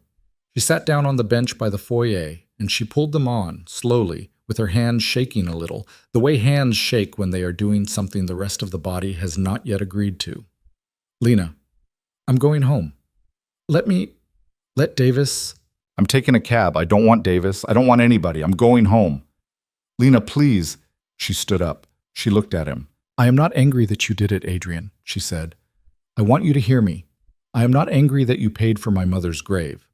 I think, somewhere, maybe when I am not standing in your apartment with a man named Martin Hale using her name as a weapon, I will be grateful. I am angry that you did not tell me. I am angry that you let me sit at Arella's last Wednesday and tell you I wanted to be honest, and you were already carrying this. I'm angry that you made me a kind of project before you ever let me be a person. And the worst part is, I don't know how much of us is you choosing me, and how much of us is you still trying to pay your father back for something he is never going to be alive to accept. She stopped. He did not try to stop her. She opened the door. At the threshold, she paused. Call him, she said without turning around. Martin Hale, tomorrow. Do the thing. Spend the money. And this. Lena. And Adrian. Yes. Do not come to my apartment tonight. Do not have Davis follow me. Do not send anyone. Do not send food. Do not send flowers. Give me 3 days. 3 days. 3 days. Okay. She closed the door behind her. The elevator ride down was very long. In the lobby, the doorman with the white mustache looked up. His face was kind. She could not look at it. She walked past him into the cold and did not stop walking until she was 4 blocks away, and her hands were so cold she could not feel them, and only then did she raise a hand for a cab and get in and tell the driver an address in the Bronx and put her forehead against the cold window, and finally, quietly, in the dark, let herself cry. 47 floors up and 3 miles south, a phone buzzed on a glass desk, and a man named Martin Hale smiled at the dark for the first time all week. 3 days was a long time when you were trying to decide who you were going to be on the 4th one. Lena did not go to work on Monday. She called in at 6:02 a.m. while it was still dark outside and the cab receipt from the night before was still balled up on her kitchen counter, and she told Gina she had a stomach thing. Gina did not ask questions. Gina said, in a voice that suggested she already knew more than she was saying, "Take the week if you need it, Carter. The models can wait." And Lena had said, "I don't need the week. I need today." And Gina had said, "Fine. Drink water." Full. And hung up. She did not drink water. She lay in bed until 11. She stared at the water stain on the ceiling that had been there since she moved in, and that she had, for 6 years, told herself she would eventually call the super about. She thought about her mother. She thought for the first time in a long time about the actual hour of her mother's burial, about how it had been October and raining, and how the man from the cemetery had asked her, very gently, at the graveside, whether she wanted a few minutes alone, and how she had said no because she was afraid that if she said yes, she would never leave. She thought about how, 2 weeks after the funeral, she had gotten a bill in the mail that she could not pay, and how she had called her aunt in Hartford, and her aunt had said, "Honey, your uncle and I, we can do a little. We can do a little, Lena." And how she had said through her teeth, "Don't, I'll figure it out." And how she, at 25 years old, had not figured it out, had just stopped opening the mail from the cemetery, had moved apartments twice, had let the notices chase a forwarding address they would never find. She had not visited the grave in 2 years. That was the thing nobody in the city knew about her. Not Gina, not her aunt, not the 2 or 3 women she sometimes got drinks with. She had not been back since the 2nd anniversary. She had told herself it was because she was working. She had told herself it was because her mother would not have cared. She had told herself 100 things, and none of them had been the real one, which was that she was ashamed of the bill, of the silence, of the way grief had made her smaller instead of bigger, of the way she had learned in her 20s to convert every difficult feeling into a spreadsheet she could close at the end of the day. She lay in bed on Monday morning and understood, finally, what Adrian had touched. He had touched the part of her life she had not been brave enough to touch. That was why she had walked out. Not because he had overstepped, he had, but mostly because he had seen. At 11:47, she noticed the time, because of course she noticed the time, a small bitter joke with herself.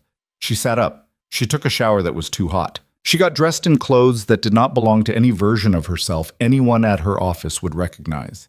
Jeans, a thick wool sweater that had been her mother's, boots, a gray knit hat. She packed a bag with a thermos of coffee, a book she would not read, and a bouquet of white tulips she walked 3 blocks in the slush to buy from a Korean grocery on Gun Hill Road. She took the Metro North out of Grand Central at 1:04 p.m. She got off an hour and 20 minutes later in a small Connecticut town she had not been to in 2 years. She took a cab from the station. The driver, an older man with a radio playing a country song, did not ask where she was going until they were inside the gates, and then he only said softly, "Which row?" "Section D. I'll walk from here." "You sure, miss? It's cold." "I'm sure." He let her out. She walked the gravel path with the flowers against her chest. She found the stone. It was clean. That was the first thing she noticed. Clean, in a way her mother's stone had not been the last time she had seen it. There was no moss along the base, no dead leaves in the letters. The engraving, Margaret Ann Carter, 1958 to 2023, beloved mother, was as sharp as the day it had been cut. Somebody had laid a small wreath of evergreen at the base, not fresh, but not old either. Maybe 3 weeks old, maybe 4. It had a small white ribbon tied around it that had no name. Lena stood there for a long time. She set the tulips against the stone. She sat down eventually in the cold, wet grass, her coat spreading around her, her breath white in the air. She had not planned what she was going to say. She had thought the words would come. They did not come.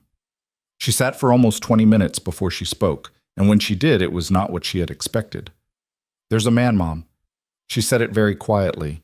"He did something stupid," she said. "He paid your bill, without telling me. And I got mad and I walked out on him.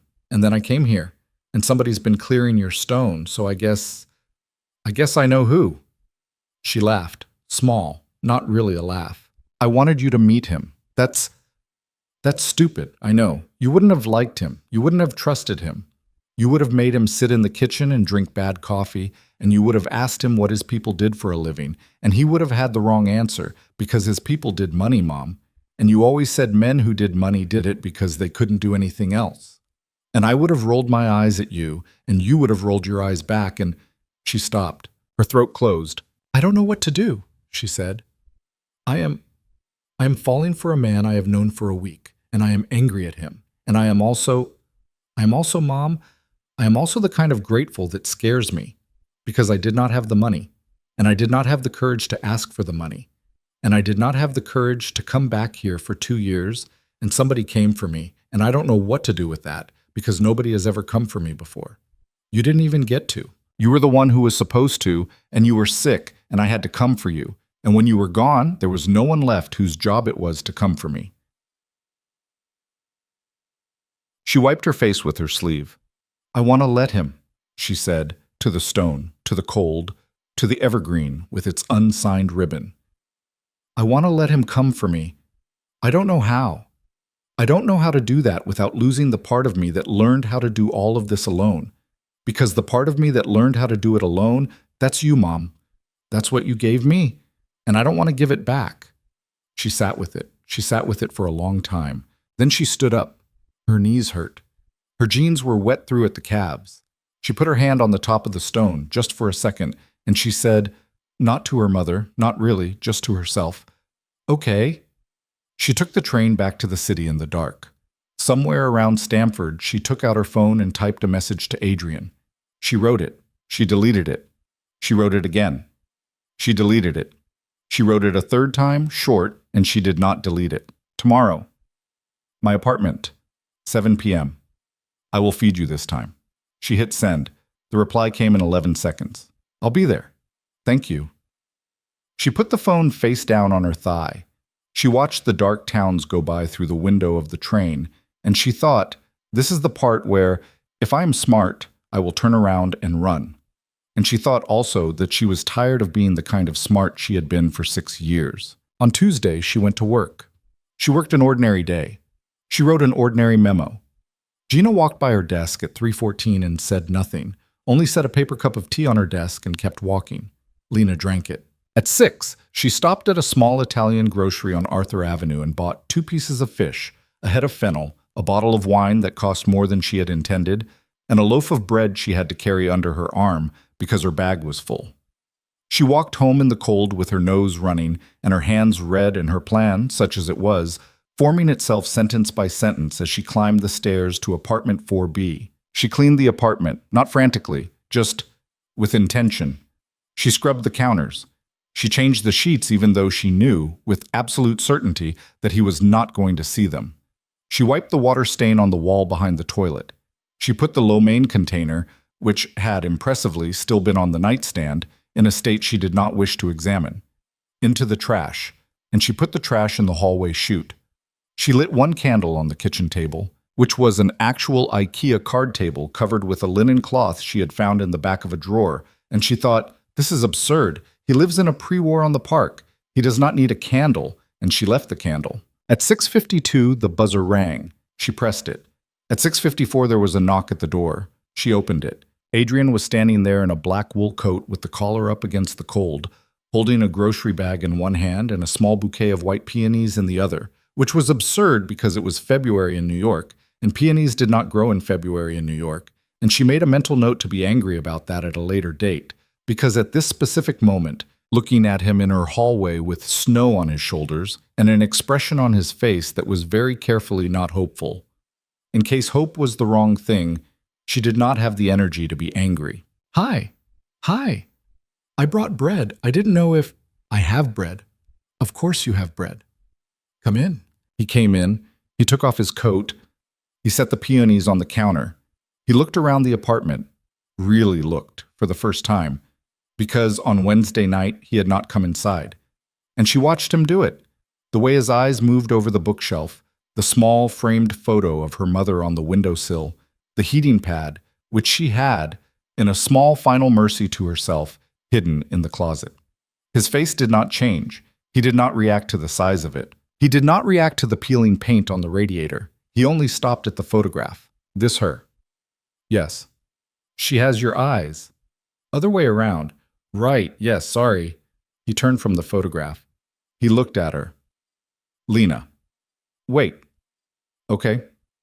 I'm going to say some things. You're going to let me say them, and then you can say whatever you need to say. Okay? Okay.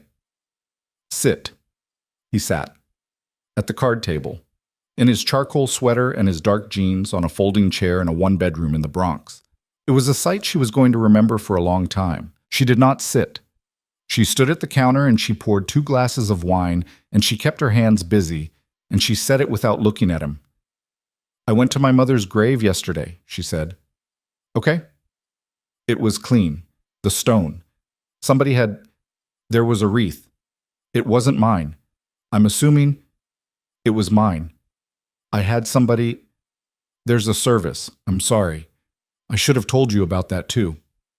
I know. Lena, let me finish.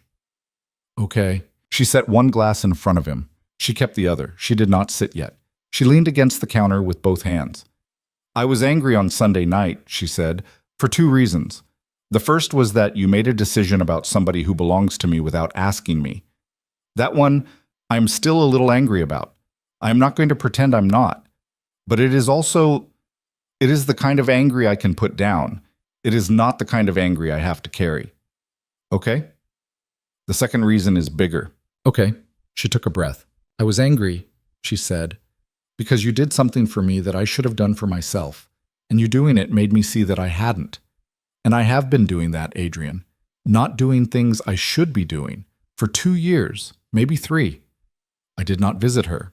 I did not pay the bill. I did not call my aunt. I did not live, really. I went to work. I came home. I ate dinner out of a container. I told myself I was surviving, and I called it a life. And you walked in, and in 6 days, you showed me exactly how much of my life I had been pretending was fine. Lena, I'm not done. Okay, that is not your fault. That is not a thing I get to be mad at you for. That is a thing I have to be mad at myself for. And I have been, Adrian. I have been mad at myself for 3 days, and I have decided I am going to stop. He was quiet. So here's what I am telling you, she said. I am not going to punish you for seeing me. I'm not going to walk out a second time. But I'm also not going to be fixed by you. I am not going to be a woman you paid a bill for. I am going to pay you back for my mother's plot. I will do it in installments because I cannot do it at once, and I know that is a drop in your ocean and probably an insult. But it is not for you, Adrian. It is for me.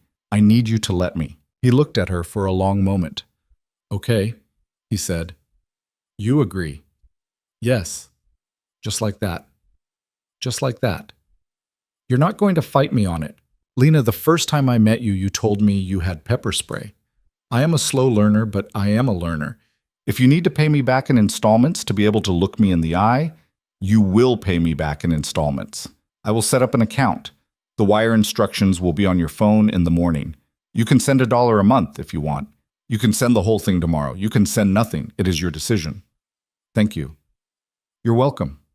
She sat down. She had not realized she had been standing the whole time. She took a sip of the wine. It was her grocery store wine, and it was exactly as mediocre as she had paid for it to be, and he drank his like it was the best thing he had ever had. Adrian? Yes. There is a third thing. Okay. I want to meet your sister. His face did something small. My half-sister. Yes. Lena. You said you were going to write her a letter. You said you didn't know what it was going to say. I think you should write the letter. I think you should have her over to that absurd apartment of yours. I think you should make her sit in your kitchen and drink bad coffee. And I think I should be there. Not because I have any business being there, but because I think you have been alone with certain parts of your life for a long time. And I am telling you, specifically, am telling you that you do not have to be alone with them anymore. He looked at her across the card table. His eyes were wet. He did not wipe them. He did not pretend they weren't. He let her see. Okay. Okay? Yes. Just like that. Lena, I don't know if you have noticed, I am not a man who says no to you about very many things. She laughed. It came out wet. She wiped her own face with the back of her wrist. Good. Good. They ate. She had pan-seared the fish badly. She knew she had pan-seared it badly. The skin was not crisp enough and the flesh was maybe a minute past done. And he did not say a word about it. He ate it. He said it was perfect. She called him a liar. He said, "It is not perfect fish, but it is the best meal I have had in this city in 11 months, because I am eating it at your table, and that is a thing I did not think I was ever going to get to do." And she had to put her fork down for a second, because her throat had done a thing it had not expected to do. After dinner, they did the dishes together, which he was bad at. He rinsed everything too fast, and half of the plates had to be washed twice. She found this endearing and did not tell him so. He asked her about the bookshelf. She told him about every book on it that had mattered to her in her 20s. He listened like a man taking notes for a test. At 10 p.m., she walked him to the door. He did not try to kiss her. She noticed this. He had his coat on and his hand on the door, and he had turned to say goodnight, and he had not moved toward her. He was waiting. She was the one who stepped forward. She put her hand flat against his chest, over his coat, over the place where she could feel, faintly, through the wool, his heart. She looked up at him. "Adrian?" "Yes, I'm going to kiss you now. Not because you earned it. Not because I forgive you for everything. Not because I am fixed. Because I want to. Is that okay?" "Yes. Please." "Yes." She kissed him. It was not the kind of kiss that went anywhere. It was short. It was careful. It was the kiss of two people who had, for 6 days, been standing on opposite sides of a fence, and had finally agreed on which side was theirs. When she pulled back, he rested his forehead against hers. His eyes were closed. "Thank you." "For what?" "For coming back." "I didn't go anywhere, Adrian. I needed 3 days." "I know. Thank you anyway." He left. She closed the door. She leaned against it. She pressed both of her hands flat against the wood. She did not slide down it this time. She stood. Wednesday, Adrian called Martin Hale at 3 p.m. on the dot. Lena was not in the room for it. She was at her desk on the 32nd floor, and she knew it was happening only because Adrian had texted her at 2:58, making the call. "Wish me luck. I love you," which I am not allowed to say yet, but which is true. And because Gina had walked past her desk at 3:11 and quietly said, "Whatever he just did, it's working. Hale's people are pulling out of the Greer social calendar for the quarter." "How do you know that, Gina?" "I have breakfast with a woman who used to work for Hale. Do not ask." Lena did not ask. That night Adrian came to her apartment again, and this time he told her the whole thing. How he had called Hale's private line, how Hale had laughed when he answered and called him by his first name like they were old friends, how Adrian had listened to the laugh all the way through and then said, very quietly, "I'm going to say this once, Martin," and how he had said, in 5 sentences, what he had promised he would say, and how, on the other end of the line, Hale had gone very quiet, and then said, in a voice Adrian had never heard him use, understood, and had hung up, "That was it. That was it. No threats back." No, he knows. He knew before I called, honestly. The call was so he could tell his board I had called. Now he has a reason to walk away from Greer without losing face. He'll take a win somewhere else this year. He's a patient man. But he'll leave me alone. He will leave you alone. He will leave your mother alone. He will leave your job alone. I have it in writing from his general counsel as of an hour ago. I will forward it to your lawyer. I don't have a lawyer, Adrian. I know. I hired you one. Her name is Patricia, and she is excellent, and she works for you, not me, and I will not see her bills. She is a gift. You are allowed to yell at me for it, or you are allowed to use her. Your choice. Lena looked at him for a moment. I'm going to use her. Good. I'm still going to yell at you a little. Also fair. 2 weeks passed. The snow gave up. The sidewalks started to dry. The city did the thing it did every year in late March, where it pretended for 3 days that it was not going to be cold anymore, and then punished everybody for believing it with a surprise freeze. Lena got promoted, not because of Adrian. He had, as promised, recused himself completely from the firm's operations around her name, but because Gina had, for 18 months, been writing memos about her that Lena had never seen, and because the comp committee had, that quarter, run out of reasons not to. Lena found out on a Friday. She took Gina out for bad martinis at a place on 56th. Gina had 3. Gina never had 3. At the end of the night, Gina said, Carter, if he does not marry you by the end of next year, I will fire him from your life personally. And Lena, who had known Gina for 6.5 years, put her hand on Gina's hand for 1 second, which was the most touching the two of them had ever done. And Gina said, do not make this weird, and paid the check. In April, Adrian wrote the letter to his sister. He wrote it at Lena's kitchen table on a Sunday morning in pen on an actual piece of stationery. He wrote 4 drafts. He read the 3rd one out loud to her. He said, is this mawkish? She said, yes, send it anyway. He sent it. His sister, her name was Caroline. She was 34. She lived in Philadelphia. She had 2 kids and a husband who was an orthopedic surgeon, did not reply for 6 days. On the 7th day, she sent back a letter of her own. It was 2 pages. It said, among other things, I have been waiting for you to do this for 15 years. Come for Easter. Bring her. They went. Caroline's house was a brick row house on a quiet street with a little front yard and a magnolia tree that was just starting to bloom. Her husband, Brian, tall, soft-spoken, shook Lena's hand for 2 seconds too long out of nervousness, opened the door.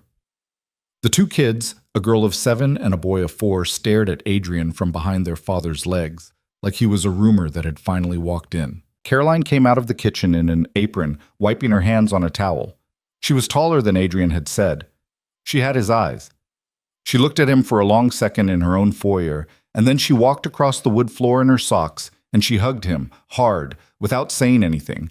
And Adrian, who had negotiated a 9-figure deal across a phone line in a voice like concrete 2 weeks earlier, Adrian held on to his sister and did not let go for a long time. And Lena, standing in the doorway with a pan of rolls in her hands because she had insisted on bringing something, turned her head and pretended to look at the magnolia tree. Easter dinner was loud. The 4-year-old, whose name was Henry, spilled his milk twice.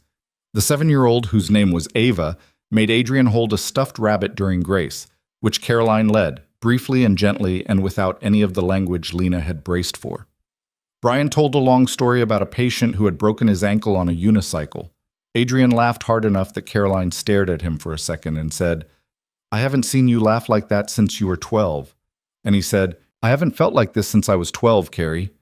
And Caroline got up from the table and went into the kitchen and did not come out for 3 minutes. After the kids were in bed, Caroline and Lena did the dishes in the kitchen while the men sat on the porch with a whiskey. Caroline washed. Lena dried.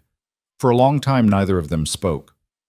You know, Caroline said eventually, he told me on the phone last week that he thinks he is going to marry you. Lena's hand stilled around the glass.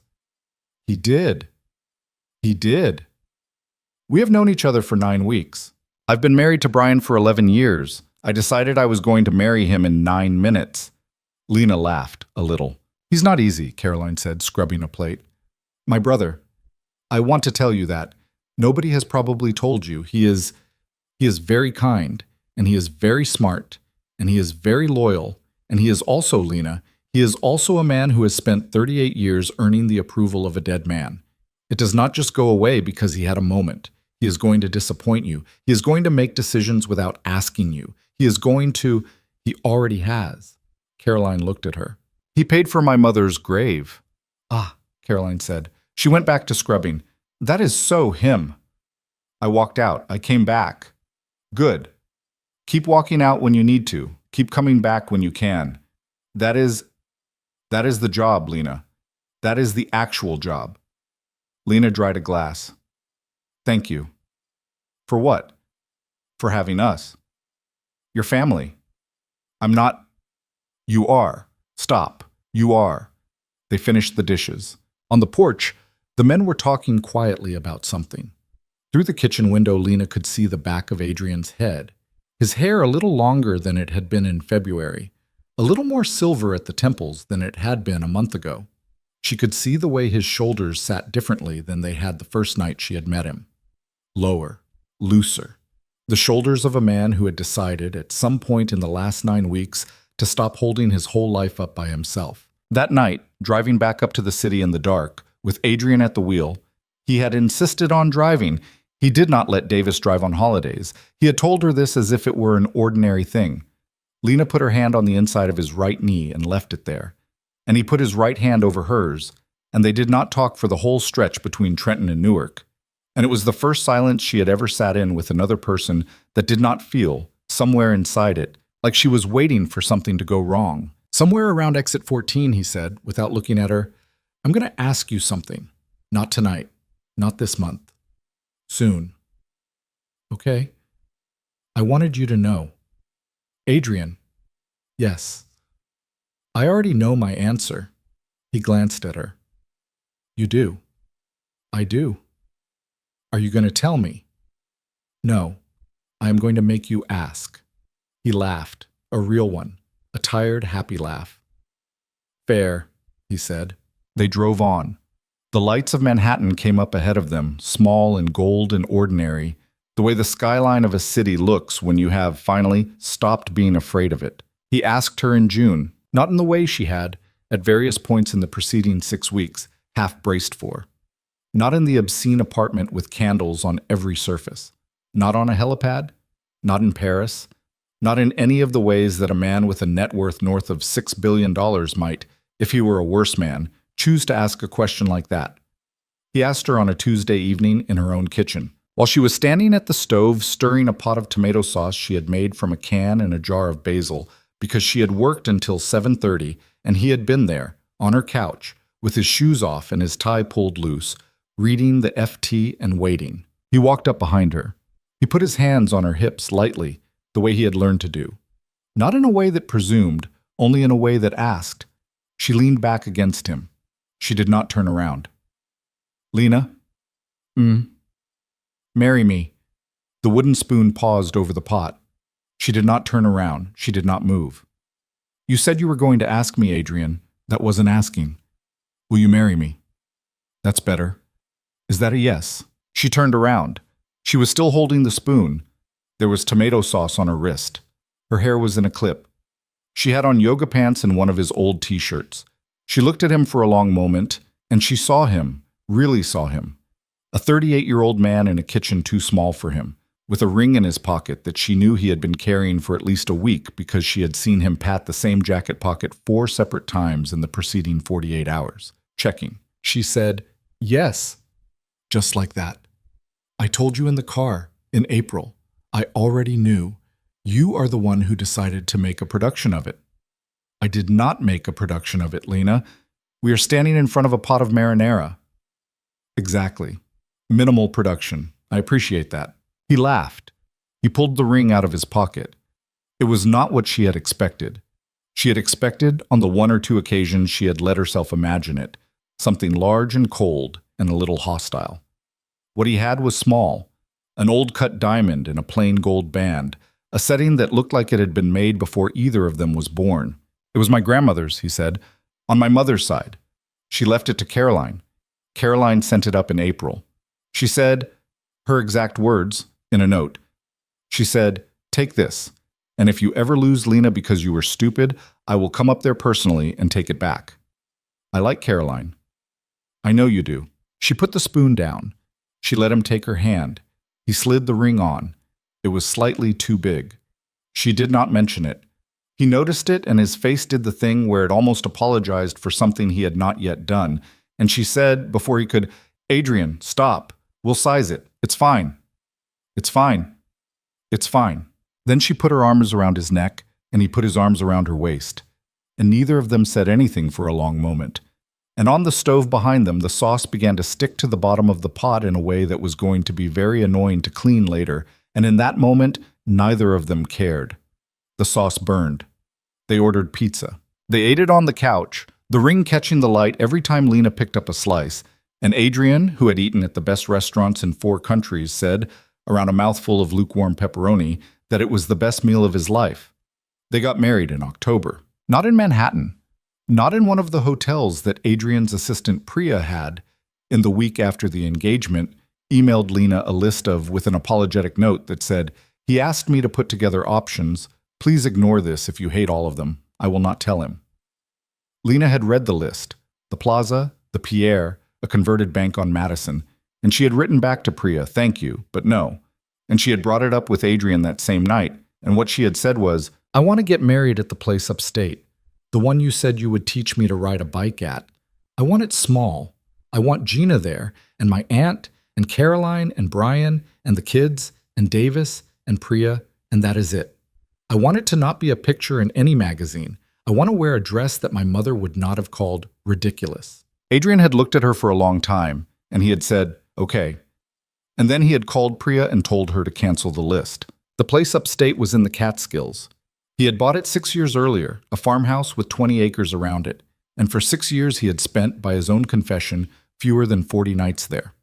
The driveway was long and flat, just as he had described it, and in August, in the 3rd month of their engagement, on a weekend when the sky had been a blue so pure it almost looked fake, he had taught her how to ride a bike on that driveway. She had fallen 4 times. The last time she had skinned her knee badly enough to need a bandage, and he had cleaned the wound himself sitting on the front porch with her leg across his face serious in a way that was entirely out of proportion to the wound. And when he was done, she had said, "Adrian, it's a scrape." And he had said without looking up, "I know. I just haven't gotten to take care of anyone in a very long time, and I would like to be good at it." She had not said anything for a little while after that. They were married in front of the farmhouse on the 3rd Saturday of October, under a maple that was burning red at the top and still green at the bottom, by a judge who had known Caroline's husband since law school. There were 31 people there. Gina Morrison, who had taken the train up and was wearing a gray suit and dark sunglasses against the afternoon light, cried openly and without apology during the vows, and then pretended at the reception that she had a sinus thing. Lena's aunt from Hartford, who had not flown on a plane in 15 years, had driven up with her husband and their golden retriever and had, upon arrival, walked slowly around the whole farmhouse with a critical expression on her face before turning to Lena and saying, "Honey, your mother would have hated this man's money, and she would have loved this man." Caroline's daughter Ava, now 8, held the rings. Henry, now 5, did not hold anything, because Caroline had learned from experience what Henry could and could not be trusted with at a formal event. Lena wore a dress that was not a wedding dress. It was an ivory silk slip with a long jacket over it, simple, something she had bought at a sample sale in Soho in July for $240 after trying on and rejecting 14 more expensive things. Adrian wore a navy suit and no tie. They did not write their vows beforehand. They had agreed that they would each say one true thing, as short or as long as they needed, and they would trust themselves to find the words in the moment. Lena went first. She said, "Adrian, I want to tell you what I promise. I promise I am going to keep being a person. I am going to disagree with you. I am going to take the train when I want to take the train. I am going to pay for half of things, always, even when it is absurd. I am going to come for you the way you have come for me. I am going to make you tell me the truth. And when I'm wrong, I'm going to listen. And when I'm right, I'm going to say so. I'm going to love you when it is easy, which it has already been more than I expected. And I'm going to love you when it is hard, which we both know it will be. I'm going to stay." He went next. He spoke very quietly, and the wind almost took some of it, but everyone there heard what they needed to hear. He said, "Lena, I want to tell you 2 things. The first is that when I met you, I was a man who had been alone for so long that I had started to mistake loneliness for character. I thought it made me serious. It did not. It was only making me smaller. You have made me bigger, not by changing who I am, but by making it safe to be who I am. The second thing is harder. I want you to know that I'm going to make mistakes. I'm going to be proud when I should apologize. I'm going to try to fix things that are not mine to fix. I'm going to, sometimes, confuse taking care of you with controlling you, and I am asking you, in front of everyone here, to tell me when I do it. I am promising you, in front of everyone here, to listen when you do. I love you. Thank you for letting me try. They kissed. Caroline cried harder than anyone there, including the bride. Ava dropped one of the rings and had to chase it across the grass for a distance of about 4 feet, which got a laugh, and which made the whole thing, in memory, feel less like a ceremony and more like a gathering. At the reception, under a white tent with small lights strung across it, Davis danced once with Priya, and then twice with Gina. Brian got a little drunk and told 3 different people that he had never, in 14 years of knowing his brother-in-law, seen him laugh as much as he had that week.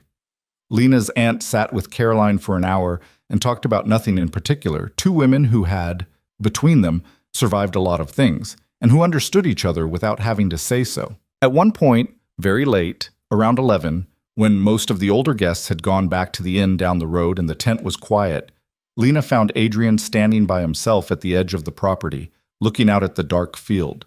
She walked up behind him and slid her hand into his back pocket in a way that she would not have done 10 months earlier, and he did not startle.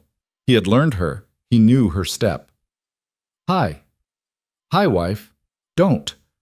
I have been waiting all day to say it. Say it once more, and then stop for a week. Wife.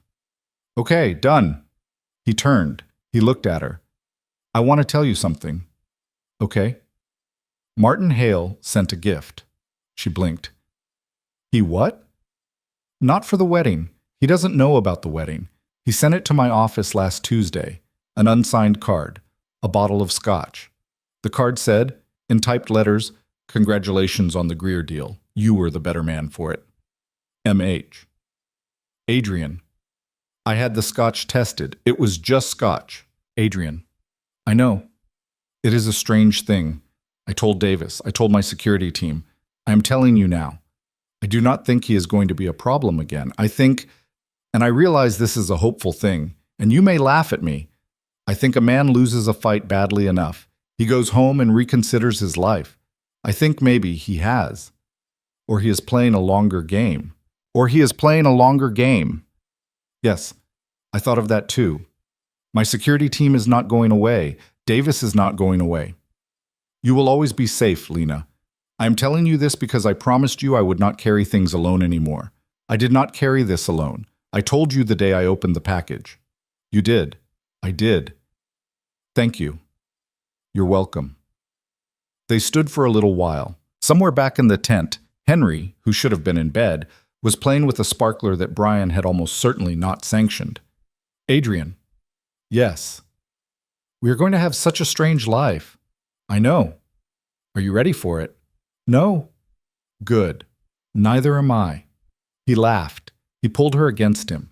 She put her forehead on his collarbone, which was a thing she had learned sometime in the summer, was the exact height where her forehead wanted to go. They stood there for a little while longer, and then they went back to the tent, because Ava was asking for Lena, and because Gina had cornered Brian about a tax question, and Brian's face, even from across the lawn, looked like it needed rescuing. The honeymoon was 2 weeks in Greece, which was, Adrian admitted on the plane, a selfish choice on his part, because he had wanted to take her to the island he had spent a summer on when he was 20, and he had wanted to see whether it would be as good with her in it as it had been without her.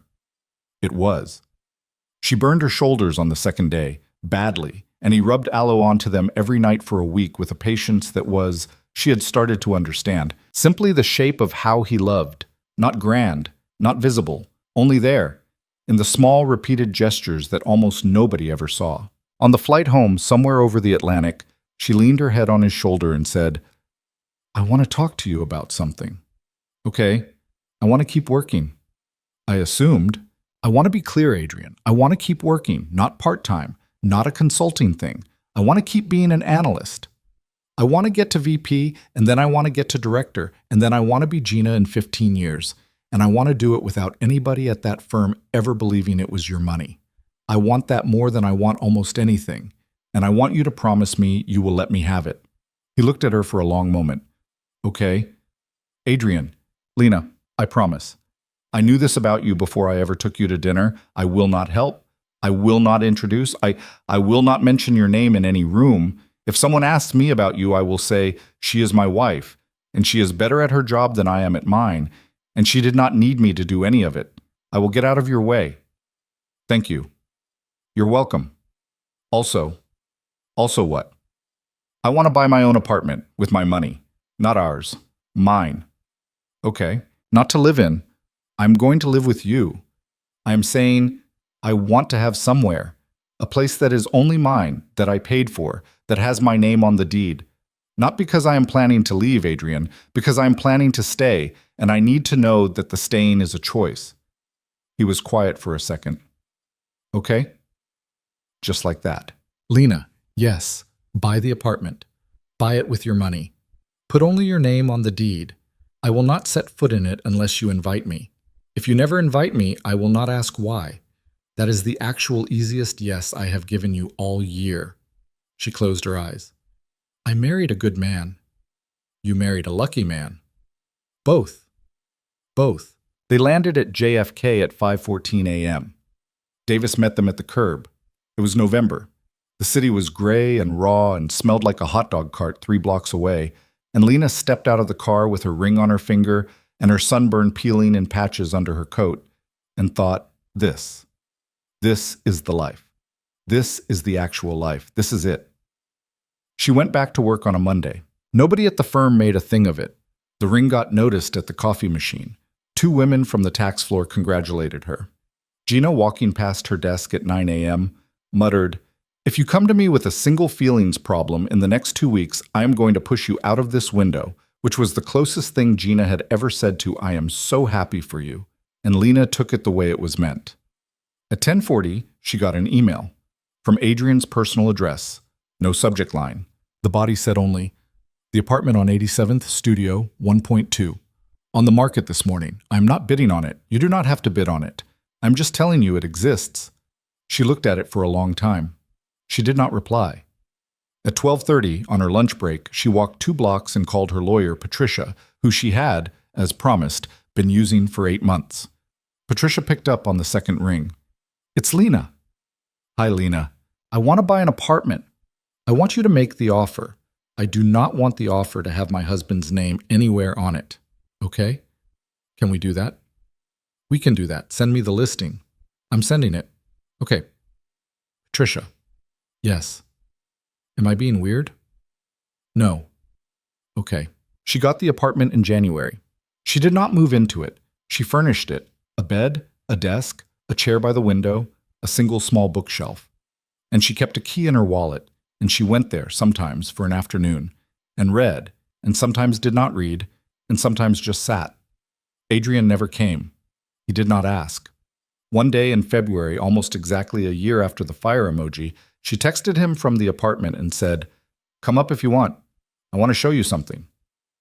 He came. He sat on the one chair by the window. She sat on the bed. They drank tea out of mugs she had bought at a thrift store on Amsterdam. They did not talk about anything important. He left after an hour. He did not ask for a key. She gave him one anyway, 2 weeks later, taped to a note that said, "For emergencies. I love you, L." He never used it. That, she understood later, was a kind of love also.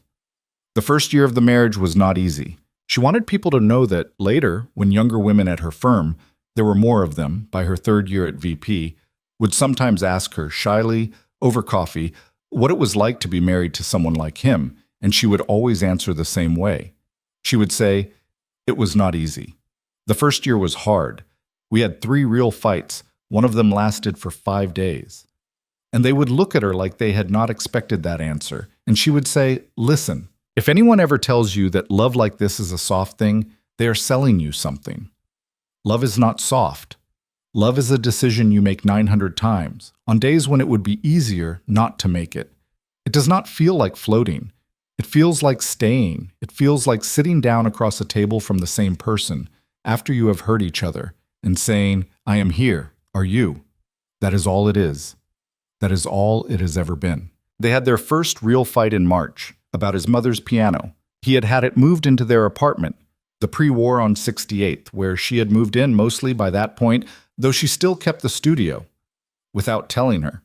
She had come home from work to find it in the living room, a dark, glossy upright, and she had walked past it into the kitchen and set her bag down very carefully and stood with her hands flat on the counter for a full minute. And when he had come in behind her, smiling, wanting to show her, she had turned around and said, "Adrian, We said. We said we would make decisions together about the apartment. You said. He had not understood at first. It was only a piano. It was his mother's piano. He had been moving it out of a storage unit he had been paying on for 17 years. He had thought it was a good surprise. She had said, "It isn't about the piano, Adrian. It is never about the thing. It is about the fact that you still, after a year, default to doing the big thing alone and then showing it to me. I am not a person you show things to. I am a person you ask." He had gotten angry. This was the part she wanted the younger women to hear. He had gotten angry because he was a man, and because no one likes to be told they have failed in a way they thought they had solved. He had said a thing about her being too quick to see control where there was only love, and she had said a thing about how a man who had grown up with his father did not get to pretend he did not know the difference, and they had gone to bed without speaking. And she had slept, for the first and only time, in the studio on 87th. She had come back in the morning. He had not called. He had not texted. He had not sent Davis. He had done the one thing he had, in their whole relationship, finally learned how to do. He had waited. She had walked in at 7 a.m. He had been in the kitchen, in yesterday's clothes, having clearly not slept. He had looked at her, and she had looked at him, and he had said, "I should not have bought the piano without you. I should not have spoken to you the way I spoke to you last night. I'm sorry. I'm going to get better at this. I'm asking you, again, to help me." And she had said, "Okay." And then she had made coffee, and they had sat at the kitchen island, and they had talked about the piano for an hour, and at the end of the hour they had agreed to keep it, because it had been his mother's, and because Lena had come to understand, over the course of the hour, that he was not asking her to accept a piece of furniture. He was asking her to let him carry something of his mother into the life they were building, and that was, in fact, a thing a wife could say yes to. She played the piano, badly, for the rest of their lives together. He never played it at all. He only listened. Their son was born in the spring of the 3rd year. They named him Thomas, after no one in particular. They had argued, briefly, about naming him after Adrian's father, and Lena had said gently but firmly, "I do not want to give a baby a name that carries a debt." And Adrian had looked at her for a long moment and said, "You are right. You are right. Thank you for saying that out loud." And they had chosen a name that belonged only to the boy. Thomas was born at 4:11 in the morning at Mount Sinai, after a labor that was long and unglamorous, and during which Lena, at one particularly bad point, looked at her husband and said, through her teeth, "This is your fault." And Adrian, who had been told by every book he had read in the preceding 9 months that the correct response to this was to agree, said instead, quietly, I know. I am so sorry. I love you." And Lena, in the middle of a contraction, started laughing, which is how, for the rest of their marriage, every time things got bad in any small way, one of them would look at the other and say, "This is your fault." And the other would say, "I know." And they would both remember the birth of their son, and the moment would pass. Gina was one of the first people to meet the baby. She came to the apartment 2 days after they brought him home, in a gray suit, with a stuffed giraffe that she handed to Lena without a word. And she sat in the rocking chair by the window and held Thomas for 37 minutes. And when she finally handed him back, she said, in a voice a little rougher than usual, "Carter, this is very embarrassing, but I'm going to be this child's godmother, and I will not be taking questions." Caroline came up from Philadelphia with a hand-knit blanket. Ava, at 11, insisted on holding the baby herself, with a seriousness that made Adrian leave the room because he did not want his niece to see him cry. Henry, at 8, asked whether the baby came with a return policy and was removed from the vicinity of the baby for the duration of the visit. Davis, who by then had worked for Adrian for 11 years, knocked on the door of the apartment on the 4th day after they came home. He did not come in. He stood in the doorway with a small wrapped box and said, "Mrs. Vale, for the boy, from my wife and me." And Lena, who had, over 3 years, gotten him to stop calling her Mrs. Vale in almost every context, had let him call her Mrs. Vale that one time, because she understood what he was saying. She opened the box later. It was a silver rattle. Engraved on it, in small letters, was the date they had first driven away from Morella's in a black car with its lights off. She kept it. When Thomas was 6, Lena made director at the firm. She took him with her to the office the morning of the announcement, in a small navy blazer Caroline had sent up for his first-grade picture day, and he sat in Gina's office and drew on a legal pad while his mother was congratulated by people she had been working alongside for 11 years. Gina handed him a stapler and told him gravely that the stapler was the most important tool in the building. Thomas believed her. He talked about Gina's stapler for months. That night, at dinner at home, Adrian raised his glass of water. He had stopped drinking quietly, sometime in Thomas's second year. After one bad night, Lena did not discuss with anyone outside the marriage, and he said, "To my wife, who is now the most senior person at her firm without my last name, and will, in 3 more years, be the most senior person at her firm, including people with my last name, because there are none, because I have kept my promise." Dad. Yes, Thomas. Is Mom the boss? Your mom is the boss, yes. Are you the boss? Of a different thing. Who's the boss of you? Your mother. Okay. Thomas went back to his spaghetti. Lena, across the table, looked at her husband and at her son, and at the kitchen she had by that point renovated twice, and at the picture of her own mother that still sat, 11 years after she had first brought it into the apartment, on a small table by the window, and she thought, this is what it was all for. Not the money, not the building, not the ring, not even Adrian, exactly. Though Adrian, always Adrian, the specific man, the specific shape of him in a doorway, the specific weight of his hand on the small of her back in a crowd, the specific sound of his laugh when Thomas said something weird at dinner. It was the thing underneath all of that. It was the ordinary life. It was the kitchen. It was the stapler. It was the spaghetti sauce. It was the fact that a woman who had, at 28, opened her apartment door to a man she was terrified of in the middle of the night, had at 34 become a woman who did not flinch when the front door opened in the evening because she knew whose step it was, and she knew he was coming home, and she knew, in the particular way you can only know things that have been tested, that he was coming home to her. The world, for what it was worth, did not end. Martin Hale lost a different deal in 2029 and retired quietly to a house in Palm Beach, from which he occasionally sent Christmas cards addressed only to the Vales, which Adrian read carefully and then put in a drawer without replying. Vale Capital grew, and then stopped growing, because Adrian, in the year Thomas started school, announced to his board that he was going to start spending 3 days a week at home, and that anyone who had a problem with that was welcome to take it up with his wife, who he assured them would not be moved. No one took it up with her. Gina retired in 2033 and moved, to everyone's surprise, to a small town on the coast of Maine, where she adopted 2 enormous dogs and wrote emails to Lena roughly once a month in a tone that was exactly identical to the tone she had used in conference rooms in Midtown for 30 years. Lena replied to everyone. She missed Gina the way you miss a person who taught you how to be the version of yourself you ended up being. Not every day, but in flashes, often at the office, often when something was hard. Caroline's kids grew up. Ava went to medical school. Henry turned out to be a musician, of all things, which nobody had seen coming and which made Adrian laugh in delight every time it came up, because, he said, it was the first real evidence he had ever had that a family could reinvent itself. Lena's aunt in Hartford died in 2031. Lena went to the funeral, and she took Thomas, and she took Adrian, and when it was over, she drove the 3 of them the 40 minutes to the cemetery in Connecticut where her mother was buried. She had not been back in a long time. The stone was still clean. The wreath had been replaced. Thomas, who was 8, asked her if she was okay. She said, "Yes, honey, I am okay." And she meant it. On the ride home, in the car, she said to Adrian, quietly, so Thomas, asleep in the back seat, would not hear. "Adrian? Yes. I want to say something. I've been thinking about it." "Okay." "When you paid for her stone, that night I walked out of your apartment. Do you remember what I said to you?" "I remember everything you said that night." "I said I didn't know how much of us was you choosing me and how much was you trying to pay your father back." "Yes. I want you to know. I know the answer now." "Okay. It was all of it, Adrian. Both.